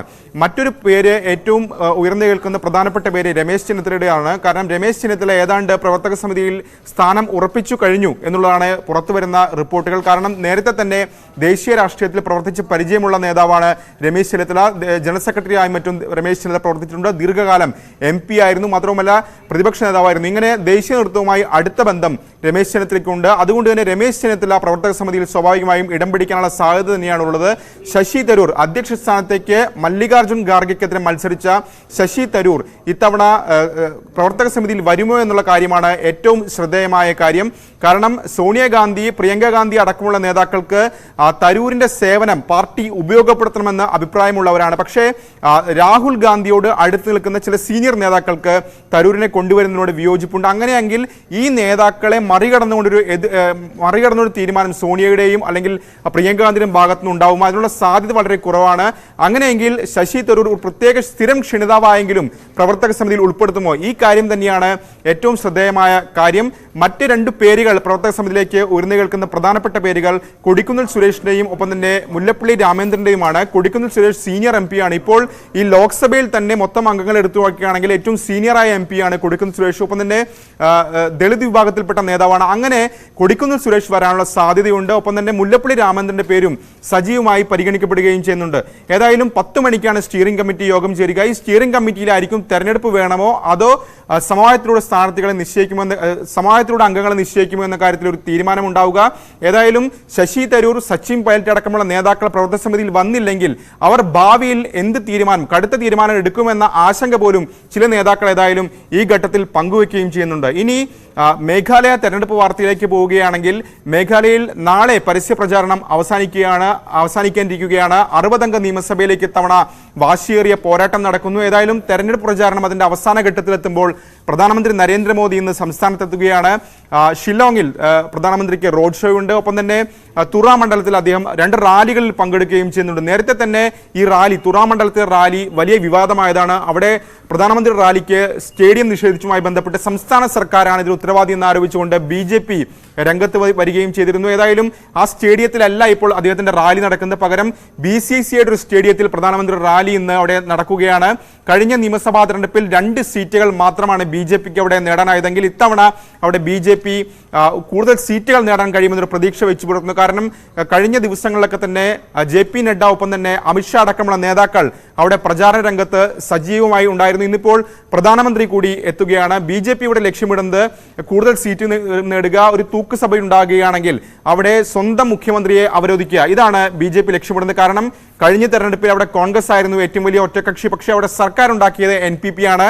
ആ NPPയുടെ സർക്കാർ ഉണ്ടാക്കാൻ അവരെ പിന്തുണച്ച പാർട്ടിയാണ് BJP. അങ്ങനെ NPPയുമായി സഖ്യത്തിൽ നിൽക്കെ തന്നെ ഇവിടെ ഇത്തവണ മുഴുവൻ സീറ്റിലും BJP മത്സരിക്കുകയും ചെയ്തു. ഏതായാലും മേഘാലയയിൽ ഇത്തവണ വാശിയേറിയ പോരാട്ടം തന്നെയാണ് നടക്കുന്നത്. വീണ്ടും പ്രദീപിലേക്കും ആര്യയിലേക്കും. Thank you Rakesh. എന്തായാലും ദേശീയ തലത്തിലെ വാർത്തകളുടെ ഒരു ചിത്രം അങ്ങനെയാണ്. ഇനി നമുക്ക് കുറച്ച് നല്ല കാഴ്ചകളിലേക്ക് പോകാം. കേരളത്തിലെ ഗ്രാമങ്ങളിലെ ചൊരിമണലിലെ കാർഷിക സമൃദ്ധി കൊണ്ട് മലയാളിയുടെ മനസ്സ് കീഴടക്കുന്ന ഗ്രാമങ്ങളാണ് ആലപ്പുഴയിലെ കഞ്ഞിക്കുഴിയിലും ചേർത്തലയിലും ഒക്കെ ഉള്ളത്. കഞ്ഞിക്കുഴിയിലെ ചേർത്തല 11ാം മൈലിലെ പാടങ്ങളിൽ ചീരയുടെയും തണ്ണിമത്തന്റെയും ഒക്കെ വിളവെടുപ്പ് കാലമാണ്. ആ മനോഹര കാഴ്ചകളിലേക്ക്. ചേർത്തല കരപ്പുറത്തെ ചൊരിമണലിൽ വർണ്ണച്ചായം തട്ടിവിതറിയതുപോലെയാണ് ചീരപ്പാടങ്ങൾ.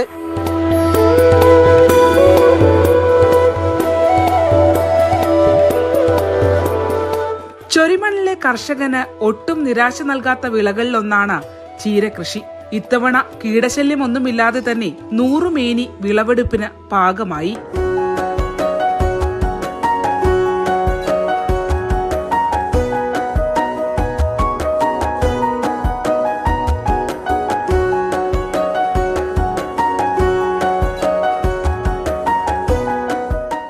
നേരിട്ട് വിത്ത് പാകാതെ പ്രത്യേകം മുളപ്പിച്ച് പറിച്ചു നടുകയായിരുന്നു. പരിചരണം ഇങ്ങനെയാണ്. നമ്മളിവിടെ ചീരകൃഷിക്ക് പ്രധാനമായിട്ടും കോഴിവളമാണ് അടിവളമായിട്ട് കൊടുക്കുന്നത്. കോഴിവളം കൊടുക്കുന്നതോടൊപ്പം തന്നെ അല്പം നമ്മൾ വേപ്പം പിണ്ണാക്കും കൊടുക്കും. അതുകൊണ്ട് പിന്നെ നമ്മൾ വളർന്ന് മേലോട്ട് വന്നു കഴിഞ്ഞാൽ നമ്മളെല്ലാത്തിനും ഗോമൂത്രം സ്പ്രേ ചെയ്യും. നാടൻ പശുവുണ്ട്, വെച്ചൂർ പശുവുണ്ട്, ആ പശുവിൻ്റെ ഗോമൂത്രം നമ്മൾ സ്പ്രേ ചെയ്ത് കൊടുക്കും. അങ്ങനെ ചെയ്യുമ്പോഴാണ് ഈ കരുത്തുണ്ടാകുന്നത്, കളറുണ്ടാകുന്നത്. പിന്നെ ചീരകൃഷിക്ക് പ്രധാനമായും നല്ല വെയിലുള്ള സ്ഥലത്താണ് നമ്മൾ തിരഞ്ഞെടുക്കുന്നത്. ആ വെയിൽ കിട്ടുമ്പോഴാണ് ചീരക്ക് കരുത്തും കളറും ഉണ്ടാകുന്നത്. നമ്മുടെ വീടുകളിലാണെങ്കിൽ ചീര നമ്മൾ അരി മേടിച്ച് പാകി കഴിഞ്ഞാൽ അത് 14 ദിവസത്തോട് കിളുത്ത് നന്നായിട്ട് വരും. നല്ല വിത്തിനും ഇപ്പം നമ്മുടെ ഇവിടെ നമ്മൾ ചേർത്തല് പ്രധാനമായിട്ടും ഉപയോഗിക്കുന്നത് തൈക്കൽ പട്ടുചീര എന്ന് പറയുന്ന റെഡ് റോസ് കളർ ചീരയുണ്ട്, പിന്നെ അരുൺ എന്ന് പറയുന്ന ഒരു ചീരയുണ്ട്. അങ്ങനെ വിവിധങ്ങളായ ചീര വിത്തുകളുണ്ട്. നമ്മൾ എപ്പോഴും വിത്തുകൾ സെലക്ട് ചെയ്തെടുക്കുമ്പോൾ അത് ഗുണനിലവാരമുള്ള വിത്തുകളായിരിക്കണം. ആ ഗുണനിലവാരമുള്ള വിത്ത് നമ്മുടെ പറമ്പിൽ മണ്ണ് നന്നായിട്ട് ഇളക്കിയതിന് ശേഷം നന്നായിട്ട് ഒരു ചെറിയ വളം കൂടി ചേർത്ത് നമ്മൾ വിതച്ച് കഴിഞ്ഞാൽ അത് നന്നായിട്ട് മുളച്ച് കിട്ടും. 15 ദിവസം ആകുമ്പോൾ നമുക്ക് പറിച്ച് നടാം. പറിച്ച് നടുമ്പോൾ ഞങ്ങളുടെയൊക്കെ നാട്ടിലെ രീതി അനുസരിച്ച് മണ്ണ് നന്നായിട്ട് കിളച്ചതിന് ശേഷം അല്പം കോഴിവളം ഇട്ട് കൊടുത്ത് നന്നായിട്ട് നനച്ചതിന് ശേഷം വീണ്ടും അതിലേക്ക് പുറത്ത് മണ്ണിടുക. മണ്ണിട്ടതിന് ശേഷം ഓരോ കൈക്ക് വെച്ചിട്ട് നമ്മൾ നടക്കണം. ഓരോ കൈയുടെ അകലത്തിൽ അല്ലെങ്കിൽ 15 സെൻറ്റിമീറ്റർ അകലത്തിൽ തൈ പതുക്കെ നട്ട് കൊടുത്തതിന് ശേഷം മുളച്ച് കഴിയുമ്പോൾ വീണ്ടും അതിൽ കുറച്ച് വളം കൂടി കൊടുക്കും. പിന്നീട് നമ്മുടെ വീട്ടിലുള്ള ഗോമൂത്രം, പശുവിൻ്റെ ഗോമൂത്രം വാങ്ങി സ്പ്രേ ചെയ്ത് കൊടുത്തു കഴിഞ്ഞാൽ ചീര നന്നായിട്ട് വളർന്നു വരും. ഇനിയും ഏറെയുണ്ട് സമൃദ്ധിയുടെ കാഴ്ചകൾ. ആലപ്പുഴയിലെ ഇപ്പോഴത്തെ ഒരു കാലാവസ്ഥ എന്ന് പറഞ്ഞാലേ രാവിലെ അത്യാവശ്യം തണുപ്പുണ്ട്, പക്ഷേ വൈകിട്ടാണെങ്കിൽ ഇടവിട്ട് മഴയാണ്. ഉച്ചക്കത്തെ ചൂട് അതികഠിനമാണ്. അങ്ങനെയാണെങ്കിൽ നമുക്ക് ഈ ചൂടിനെ അതിജീവിക്കാൻ കുറച്ച് തണ്ണിമത്തൻ വിശേഷങ്ങളിലേക്ക് പോവാം.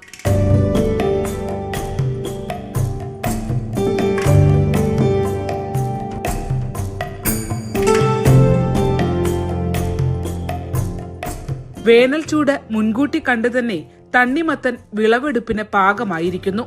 നല്ല മധുരവും ചുവന്ന ഉൾക്കാമ്പുമുള്ള നാടൻ തണ്ണിമത്തനുകൾക്ക് വിപണിയിൽ വൻ ഡിമാൻഡാണ്.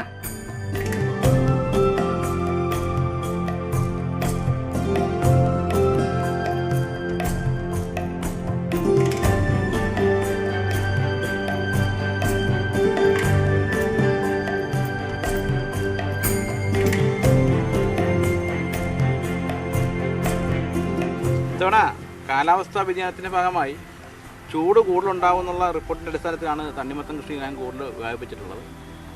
ഇത് ആദ്യത്തെ പ്ലോട്ടിലെ തണ്ണിമത്തൻ കൃഷിയാണ്. ഇവിടെ 1 ഏക്കറിൽ തണ്ണിമത്തൻ നമ്മൾ ഇട്ടിട്ടുണ്ട്. 2000 മൂടാണ്. നമ്മൾ വേറെ 5 സ്ഥലത്ത് കൂടി തണ്ണിമത്തൻ കൃഷി ചെയ്തിട്ടുണ്ട്. മൊത്തം 10000 മൂട് തണ്ണിമത്തനാണ് ഇത്തവണ കൃഷി ചെയ്തിട്ടുള്ളത്. 4 മാസം കൊണ്ട് അത് വിളവെടുത്ത് തീർക്കുന്ന തരത്തിലേക്കുള്ളതാണ്. തണ്ണിമത്തൻ്റെ വിപണി എങ്ങനെയാണ് ഇവിടെ? തണ്ണിമത്തൻ നമ്മുടെ ഇവിടെ നാട്ടുകാർ ഒരുപാട് പേര് ഇവിടെ വാങ്ങാനായിട്ട് വരും. അതുകൂടാണ്ട് മൊത്ത കച്ചവടക്കാരുണ്ട്. അവർക്ക് ന്യായമായ വിലക്ക് നമ്മൾ തണ്ണിമത്തൻ കൊടുക്കും. നാടൻ തണ്ണിമത്തൻ്റെ കളർ ഇതായിരിക്കും. ഇതുപോലെ നന്നായിട്ട് ചുവന്ന് നല്ല ടേസ്റ്റ് ഉണ്ടാകും. നമുക്ക് യാതൊരുവിധ കൃത്രിമവുമില്ല, രാസവളങ്ങളില്ല, കീടനാശിനികളില്ല. ഇത് കൃത്യമായ ജൈവവളത്തിൽ ഉണ്ടാക്കിയ തണ്ണിമത്തനാണ്. ഇത് കഴിച്ചാൽ തന്നെ വളരെ സന്തോഷമാണ്, മനസ്സിന് ഒരു കുളിർമ കിട്ടും. ഈ ചൂടിന് നല്ല മധുരമുണ്ട്. ഈ വരുന്ന വേനൽ ചൂടിനെ പ്രതിരോധിക്കാൻ കഴിയുന്ന ഏറ്റവും നല്ല ഒരു ഫ്രൂട്ട്സാണ് തണ്ണിമത്തൻ. ചീരയും തണ്ണിമത്തനും വിളവെടുപ്പ് പൂർത്തിയായാൽ ഉടൻ വിഷുവിപണി ലക്ഷ്യം വെച്ചുള്ള കൃഷി ഇറക്കും. കേരളത്തിന്റെ കാർഷിക രംഗത്തിന് തന്നെ അത്ഭുതമാണ് ആലപ്പുഴയിലെ ചൊരിമണലിലെ കർഷകരുടെ ഈ വിജയഗാഥ. ചേർത്തല കരപ്പുറത്തെ കൃഷിവിശേഷങ്ങൾ ഇനിയും ഏറെ പറയാനുണ്ട്. തൽക്കാലം ഞങ്ങൾ ഇവിടെ നിന്ന് വിടവാങ്ങുകയാണ്. ക്യാമറമാൻ പ്രശാന്ത് മംഗലശ്ശേരിക്കൊപ്പം ആലപ്പുഴയിൽ നിന്നും ശരണ്യ സ്നേഹജൻ, ന്യൂസ് 18. കാർഷിക വൃത്തിയുടെ കാഴ്ചകൾ എന്നും മനസ്സിനും കണ്ണിനും ഒക്കെ കുളിർമ പകരുന്നതാണ്. എന്തായാലും അത്തരത്തിൽ കൃഷിപരമായ ഒരു വാർത്തയിലേക്ക് തന്നെയാണ് ഇനിയും നമ്മൾ പോകുന്നത്. പക്ഷേ ഗുരുവായൂരിലാണ്. അവിടെ താറാവുകളെ വളർത്തി മികച്ച വരുമാനം നേടുന്ന രണ്ട് സഹോദരങ്ങളെ പരിചയപ്പെടാം. ഇനി തൃശൂർ ചാവക്കാട്ടെ അഷ്കറിന്റെയും സുരൂറിന്റെയും ബോസം ഫാമിൽ 100 രൂപ മുതൽ 2 ലക്ഷം രൂപ വരെയുള്ള താറാവുകളുണ്ട്. ആ കാഴ്ചകളിലേക്ക്.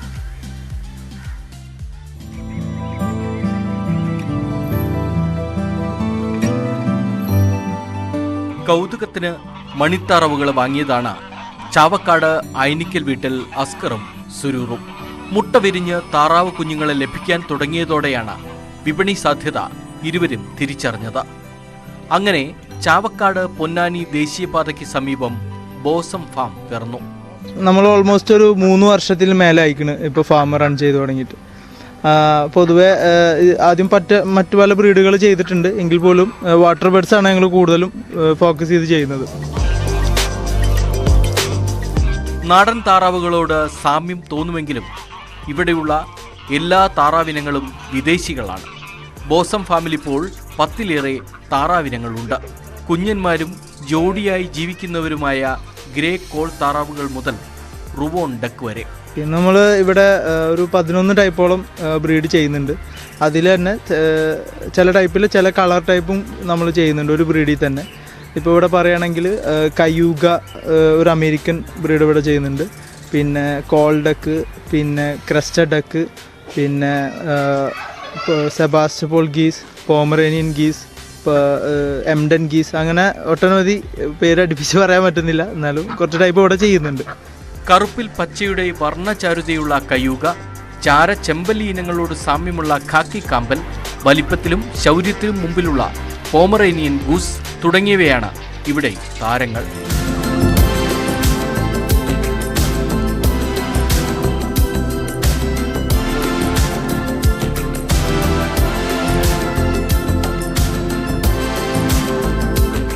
ഓരോ താറാവിനങ്ങൾക്കും പ്രത്യേകം നീന്തൽക്കുളവും ഒരുക്കിയിട്ടുണ്ട്. 2 നേരം താറാവുകൾക്ക് ഭക്ഷണം നൽകും. ഇഷ്ടം തോന്നുന്ന താറാവിനങ്ങളെ എന്തു വില കൊടുത്തും സഹോദരങ്ങൾ ബോസം ഫാമിൽ എത്തിക്കും.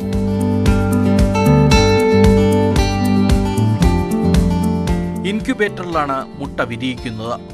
മുട്ട വിരിഞ്ഞ് 3 ആഴ്ച പ്രായമാകുമ്പോൾ വലിയ താറാവുകളെ പാർപ്പിച്ചിരിക്കുന്ന സ്ഥലത്തേക്ക് മാറ്റും. വിപണിയിലും താറാവിനങ്ങൾക്ക് ആവശ്യക്കാർ ഏറെയാണ്. അതിനാൽ ഈ സഹോദരങ്ങൾക്ക് മികച്ച വരുമാനവും ലഭിക്കുന്നുണ്ട്. ഞങ്ങൾ ഗപ്പി എന്നുള്ള മത്സരത്തിൽ നിന്ന് ആരംഭിച്ച ആൾക്കാരായിരുന്നു. പിന്നീട് ഇപ്പോൾ ഒരു ഏക്കറിൽ അടുത്ത് വ്യാപിച്ച് നിൽക്കുന്ന ഫാം ലെവലിലേക്ക് മാറി. ഞങ്ങളിപ്പോൾ അലങ്കാര ഇതിൽ മാറാൻ കാരണം വെച്ചാൽ അതിൽ ബിസിനസ്സുണ്ട്. പിന്നെ നമ്മളിന്ന് വാങ്ങുന്ന കസ്റ്റമർ ബിസിനസ് ലെവലിൽ ചിന്തിക്കുന്ന കസ്റ്റമേഴ്സ് ഉണ്ട്. പിന്നെ അവരുടെ സന്തോഷത്തിന് അല്ലെങ്കിൽ അവരുടെ ഫാം അലങ്കാരപ്പെടുത്തുക എന്നുള്ള രീതിയിൽ വാങ്ങുന്ന കസ്റ്റമേഴ്സ് ഉണ്ട്.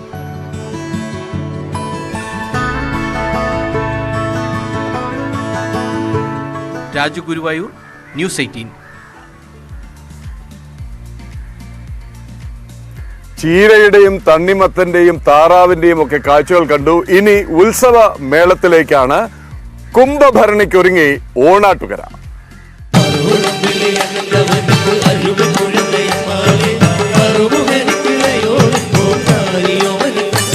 13 കരകളുടെ ദൃശ്യവിസ്മയമായ കെട്ടുകാഴ്ചകൾ. 13 കരകളുടെ ദൃശ്യവിസ്മയമായ കെട്ടുകാഴ്ചകൾ കുംഭഭരണി കാണാൻ ചെട്ടിക്കുളങ്ങരയിലെത്തുന്നവർക്കെല്ലാം വിസ്മയമാണ് എന്നും. ഈ ഭരണി ദിവസം ഈ കാഴ്ചക്കണ്ടത്തിൽ അണിനിരത്താനുള്ള കാളക്കൂറ്റന്മാരെ നിർമ്മിക്കുന്നതിന്റെ തിരക്കിലാണ് ഇപ്പോൾ ചെട്ടിക്കുളങ്ങരയിലെ 13 കരക്കാരും. ചേവാടി കൂപ്പുന്നേൻ ചെട്ടിക്കുളങ്ങരെ വാഴും ഭഗവതി പാഹി പാഹി.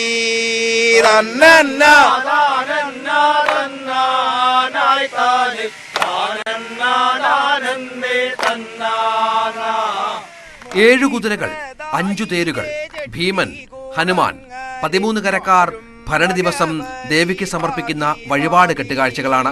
മനുഷ്യാധ്വാനത്തിലൂടെ ഉണ്ടാക്കുന്ന കലാരൂപങ്ങൾ.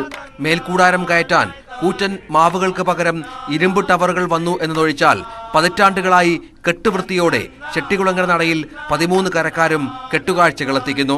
കാലത്തിന്റെ മാറ്റത്തിനനുസരിച്ചിട്ട് എല്ലുംപാടങ്ങൾ അപ്രത്യക്ഷമായി. ഇപ്പം നമ്മൾ പുതിയ ഗ്രീസും അങ്ങനെയുള്ള കാര്യങ്ങൾ ഉപയോഗിച്ചിട്ട് തന്നെയാണ് നമ്മൾ കൊണ്ടുവന്നത്. പക്ഷേ അത് തന്നെയാണ്, അധ്വാനം കൂടുതലാണ് വരുന്നത്. വഴികൾ ചെറുതായി വരുന്നു. നമ്മുടെ ബാക്കിയുള്ള അധ്വാനങ്ങൾ അതുകൊണ്ട് കൂടുതലായിട്ട് തന്നെയാണ് ഇപ്പോൾ വരുന്നത്. ചട്ടം, അടിക്കുതിര, ഇടക്കൂടാരം, പ്രഭട, മേൽക്കൂടാരം എന്നിങ്ങനെ 5 ഭാഗങ്ങളാണ് കുതിരയ്ക്കുള്ളത്. ദാരുശില്പങ്ങളുടെ സമുച്ചയമാണ് പ്രഭട. ഓണാട്ടുകരയിലെ എള്ളുപാടങ്ങളിലൂടെ മനുഷ്യർ തന്നെ വടം കെട്ടി വലിച്ചാണ് കെട്ടുകാഴ്ചകൾ അമ്പലങ്ങളിലെത്തിക്കുക. ഇത്രയും ഉയരമുള്ള കെട്ടുകാഴ്ചകൾ കേരളത്തിൽ മറ്റൊരിടത്തും കാണാനാവില്ല. ഈരേഴുവടക്കിന്റെ കുതിരച്ചവിട്ടിൽ കെട്ടുകാഴ്ചയുടെ നിർമ്മാണം പുരോഗമിക്കുകയാണ്. അമ്പരചുംബികളായ ഈ കെട്ടുകാഴ്ചകൾ തന്നെയാണ് ഓണാട്ടുകരയിലെ ദൃശ്യവിസ്മയത്തിന്റെ പ്രധാനപ്പെട്ട ആകർഷണങ്ങളിലൊന്ന്. ക്യാമറാമാൻ പ്രശാന്ത് മംഗലശ്ശേരിക്കൊപ്പം രഞ്ജിത് രാമേന്ദ്രൻ, ന്യൂസ് 18 ആലപ്പുഴ. അപ്പോൾ ഉത്സവ കാഴ്ചകൾ അങ്ങനെയാണ്. ഇനി നമ്മൾ പോകുന്നത് കഴിഞ്ഞ ദിവസങ്ങളിൽ നമ്മൾ ഏറെ ചർച്ച ചെയ്ത ഒരു വിഷയമാണ് അവയവദാനവുമായി ബന്ധപ്പെട്ട്. സംസ്ഥാനത്തെ അവയവദാനത്തിന്റെ നൂലാമാലകളിലേക്ക് വെളിച്ചം വീശുകയാണ് ന്യൂസ് 18ന്റെ ക്യാമ്പയിൻ നൽകാം ജീവിതം.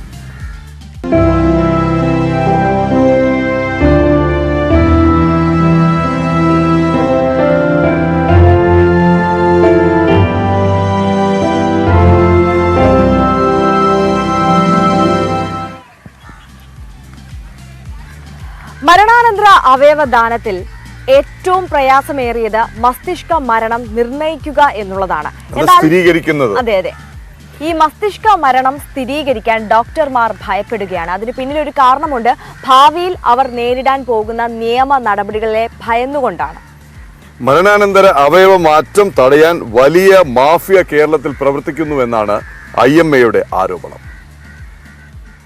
ഒരാൾക്ക് മസ്തിഷ്ക മരണം സംഭവിച്ചാൽ അവർ കഴിയുന്ന ആശുപത്രിയിലെ ഡോക്ടർമാരുടെ സംഘമാണ് മസ്തിഷ്ക മരണം സ്ഥിരീകരിക്കേണ്ടത്. അതിനുശേഷം മാത്രമാണ് അവയവമാറ്റ നടപടികൾ പോലും ആലോചിക്കുന്നത്. എന്നാൽ ഡോക്ടർമാർ മസ്തിഷ്ക മരണം സ്ഥിരീകരിക്കാൻ തയ്യാറാകുന്നില്ല എന്നതാണ് ഇപ്പോഴത്തെ പ്രധാന പ്രതിസന്ധി. ഇത്തരത്തിൽ മസ്തിഷ്ക മരണം സ്ഥിരീകരിച്ച ഡോക്ടർമാർക്കെല്ലാം പിന്നീട് കേസുകൾ നേരിടേണ്ടി വന്നു എന്നതാണ് തടസ്സമായി പറയുന്നത്. ഈ സംരംഭം 2002 തൊട്ട് ഒരു നല്ല രീതിയിൽ നടന്നു വന്നിരുന്നതാണ്. നാച്ചുറലി എല്ലാ സിസ്റ്റത്തിലും പോലെ അലിഗേഷൻസ് വരും. അലിഗേഷൻസിന് ഒരു കഴമ്പില്ലെന്നുള്ളത് ഇൻവെസ്റ്റിഗേഷൻസ് എല്ലാം തെളിഞ്ഞതുമാണ്. പക്ഷേ നമ്മുടെ അതോറിറ്റീസ് ആ അലിഗേഷനെ സ്ട്രോങ് ആയിട്ട് ഡിഫെൻഡ് ചെയ്യാത്തതും ഈ അവയവദാനത്തിനെ ഒരു സംശയത്തിന് നിഴൽ സ്ഥിരമായിട്ട് നിർത്തുന്നതുമാണ് ഇവിടുത്തെ പ്രശ്നം. ആ സംശയം മറ എടുത്ത് മാറ്റാൻ പറ്റിയാൽ ഡോക്ടർമാരും ബാക്കി ഇതിൽ ഇൻവോൾവ് ആയിട്ടുള്ളവരും യാതൊരു മടിയില്ലാതെ ചെയ്യുമെന്നാണ് എനിക്ക് വിശ്വാസം. മരണാനന്തര അവയവമാറ്റം തടയാൻ ശ്രമിക്കുന്നവരാണ് കേസുകൾക്ക് പിന്നിലെന്നാണ് ആരോപണം. മരണാനന്തര അവയവദാനം തടയാൻ സംസ്ഥാനത്ത് മാഫിയ പ്രവർത്തിക്കുന്നുണ്ടോ? ഉണ്ട് എന്നാണ് IMAയുടെ സ്റ്റേറ്റ് പ്രസിഡന്റ് തന്നെ പറയുന്നത്. അതുകൊണ്ടാണ് ഇത്തരത്തിൽ ബ്രെയിൻ ഡെത്ത് സർട്ടിഫൈ ചെയ്യുന്ന ഡോക്ടർമാർക്കെതിരെ സംസ്ഥാനത്ത് നിരന്തരമായി കേസുകൾ റിപ്പോർട്ട് ചെയ്യുന്നത്. മരണാനന്തര അവയവദാനത്തെ, മരിച്ചതിന് ശേഷമുള്ള ബ്രെയിൻ ഡെത്തിന് ശേഷമുള്ള അവയവദാനത്തെ തുരങ്കം വയ്ക്കുവാൻ ഈ മാഫിയ ശക്തമായ വ്യാജ പ്രചരണങ്ങൾ നടത്തുക, ഡോക്ടർമാരെ കള്ളക്കേസിൽ കൊടുക്കുക, ആശുപത്രികൾക്കെതിരെ കള്ള ആരോപണങ്ങൾ ഉണ്ടാക്കുക തുടങ്ങിയ നിരന്തരമായ കാര്യങ്ങൾ ചെയ്തു വരികയാണ്. ഇൻഫാക്ട് 2018 ഈ കാര്യങ്ങൾ സൂചിപ്പിച്ചുകൊണ്ട് ഡയറക്ടർ ജനറൽ ഓഫ് പോലീസിന് പരാതി നൽകിയുണ്ടായിട്ടുണ്ട്. പക്ഷേ ഈ കാര്യത്തെക്കുറിച്ച് വിശദമായ അന്വേഷണം ഉണ്ടാവണം. കേസുകളില്ലാതെ മസ്തിഷ്ക മരണം സ്ഥിരീകരിക്കാൻ സർക്കാർ നിയന്ത്രണത്തിൽ സംവിധാനം വേണമെന്നാണ് ഡോക്ടർമാരുടെ ആവശ്യം. എന്നാൽ നിലവിൽ അതിന് കഴിയില്ല എന്നാണ് ഔദ്യോഗിക വിശദീകരണം. സർട്ടിഫിക്കേഷൻ കഴിഞ്ഞാലാണ് അവയവ വിന്യാസ ഏജൻസികൾക്ക് റോളുള്ളൂ. അപ്പോൾ അത് അവരുടെ ആശങ്ക ഈ കേസ് വരുമ്പോൾ നമ്മൾ സപ്പോർട്ട് ചെയ്യുന്നില്ല എന്നുള്ളതാണ്. അതിന് പരിമിതികളുണ്ട്. പക്ഷേ സർട്ടിഫിക്കേഷൻ ഉത്തരവാദിത്വം ആശുപത്രിക്കും ആശുപത്രിയിലെ ഡോക്ടർമാർക്കും തന്നെയായിരിക്കും. അത് വെളിയിൽ നിന്ന് സർക്കാരിനോ അല്ലെങ്കിൽ സർക്കാർ ഡോക്ടറിനോ അത് ഏറ്റെടുക്കാൻ ഡിഫിക്കൽട്ടാണ്. അത് ആ ഒരു കാര്യം കൂടെ മനസ്സിലാവും. അതിനുശേഷം അതിൻ്റെ ഈ ഒരു അവയവിന്യാസത്തിൻ്റെ ട്രാൻസ്പാരൻസി, അതിൻ്റെ അക്കൗണ്ടബിലിറ്റി, അതിൻ്റെ റിസൾട്ട് അതെല്ലാം സർക്കാരിൻ്റെ തന്നെ മേൽനോട്ടത്തിൽ നടത്തുന്നത് തന്നെയാണ് നല്ലത്. അതായിരിക്കും കൂടുതൽ അക്കൗണ്ടബിൾ ആകുന്നത്. ചുരുക്കത്തിൽ മരണാനന്തര അവയവമാറ്റം തുടക്കത്തിൽ തന്നെ തടസ്സപ്പെടുന്ന സ്ഥിതിയാണ് നിലവിലുള്ളത്. ഉമേഷ് ബാലകൃഷ്ണൻ, ന്യൂസ് 18 തിരുവനന്തപുരം. രാജ്യത്തെ നീതിന്യായ രംഗത്ത് ചരിത്രമായ കേരള ഹൈക്കോടതിയുടെ ഒരു വിധി കഴിഞ്ഞ ദിവസം ഉണ്ടായി. മലയാളത്തിലേക്ക് മൊഴിമാറ്റത്തിന് തുടക്കമിട്ടപ്പോൾ ആദ്യ വിധിനായം PV അൻവർ MLAയുടെ റിസോർട്ടിലെ തടയണകൾ പൊളിക്കാനുള്ള സിംഗിൾ ബെഞ്ച് ഉത്തരവ് ശരിവെച്ചുകൊണ്ടുള്ള ഡിവിഷൻ ബെഞ്ചിന്റെ ഉത്തരവാണ്. ചീഫ് ജസ്റ്റിസ് S മണികുമാറിന്റെയും ജസ്റ്റിസ് ഷാജി P ചാലിക്കലിന്റെയും വിധിയാണ് ചരിത്രത്തിൽ ഇടം നേടിയിട്ടുള്ളത്. നീതിന്യായ രംഗത്ത് കേരള ഹൈക്കോടതിയുടെ പുത്തൻ കാൽവെപ്പ്. മലയാളത്തിലേക്കുള്ള മൊഴിമാറ്റത്തിലൂടെയാണ് ആദ്യ വിധിപ്പകർപ്പ് പുറത്തുവന്നത്. ജനുവരി 31 വിധിപ്പകർപ്പിനാണ് ഈ ചരിത്ര നേട്ടം. PV അൻവർ MLA-യുടെ കക്കാടംപൊയിലിലെ തടയണ പൊളിക്കാനുള്ള സിംഗിൾ ബെഞ്ച് വിധി ശരിവെച്ചുകൊണ്ട് ചീഫ് ജസ്റ്റിസ് S. മണികുമാറും ജസ്റ്റിസ് ഷാജി P. ചാലിയും പുറപ്പെടുവിച്ച വിധിയാണ് മലയാളത്തിൽ നമ്മുടെ മുന്നിലേക്കെത്തിയത്. ചരിത്രവിധിയുടെ ഭാഗമായ കൂടരഞ്ഞി പഞ്ചായത്തിനു വേണ്ടി ഹാജരായ അഭിഭാഷകൻ വിനോദ് ചെറിയാൻ, ഹൈക്കോടതിയിലെ ഉത്തരവുകളും തമ്മിൽ എന്താണ് അവിടെ അതിലുള്ള വസ്തുതകളെന്ന് വ്യാഖ്യാനിച്ച് വിവരിച്ച് കൊടുക്കേണ്ട ഒരു വലിയൊരു ബാധ്യത ഞങ്ങൾക്ക് കുറഞ്ഞു കിട്ടും എന്നുള്ളത് ഒരു വലിയൊരിതാണ്. മറ്റൊന്ന്, സാധാരണക്കാരന് നേരിട്ട് വായിച്ച് മനസ്സിലാക്കി വരുന്ന സമയത്ത് കൂടുതൽ പ്രയോജനപ്പെടും. അത് പൊതുജനങ്ങൾക്കും അതുപോലെ തന്നെ ഉദ്യോഗസ്ഥർക്കും അത് വളരെ പ്രയോജനപ്പെടുന്നതാണ്. ജനങ്ങൾക്ക് വിധിന്യായങ്ങൾ മനസ്സിലാക്കാൻ പ്രാദേശിക ഭാഷകളിലേക്ക് മൊഴി മാറ്റണമെന്നായിരുന്നു സുപ്രീം കോടതി നിർദ്ദേശം. രാജ്യത്ത് ആദ്യമായി ഇത് നടപ്പാക്കുന്നതാകട്ടെ കേരള ഹൈക്കോടതിയും. മാതൃഭാഷാ ദിനത്തിലാണ് 2 വിധിന്യായങ്ങൾ കേരള ഹൈക്കോടതി മൊഴി മാറ്റിയത്. PV അൻവർ MLA-യുടെ തടയണകൾ പൊളിക്കുന്നത് കൂടാതെ വാഹനം വാങ്ങുന്നതിന് വായ്പ നൽകിയതുമായി ബന്ധപ്പെട്ട കേസിന്റെ വിധിന്യായവുമാണ് മലയാളത്തിലേക്ക് മൊഴി മാറ്റിയത്. കൊച്ചി ബ്യൂറോയ്ക്കൊപ്പം S. വിനേഷ് കുമാർ, ന്യൂസ് 18 കോഴിക്കോട്.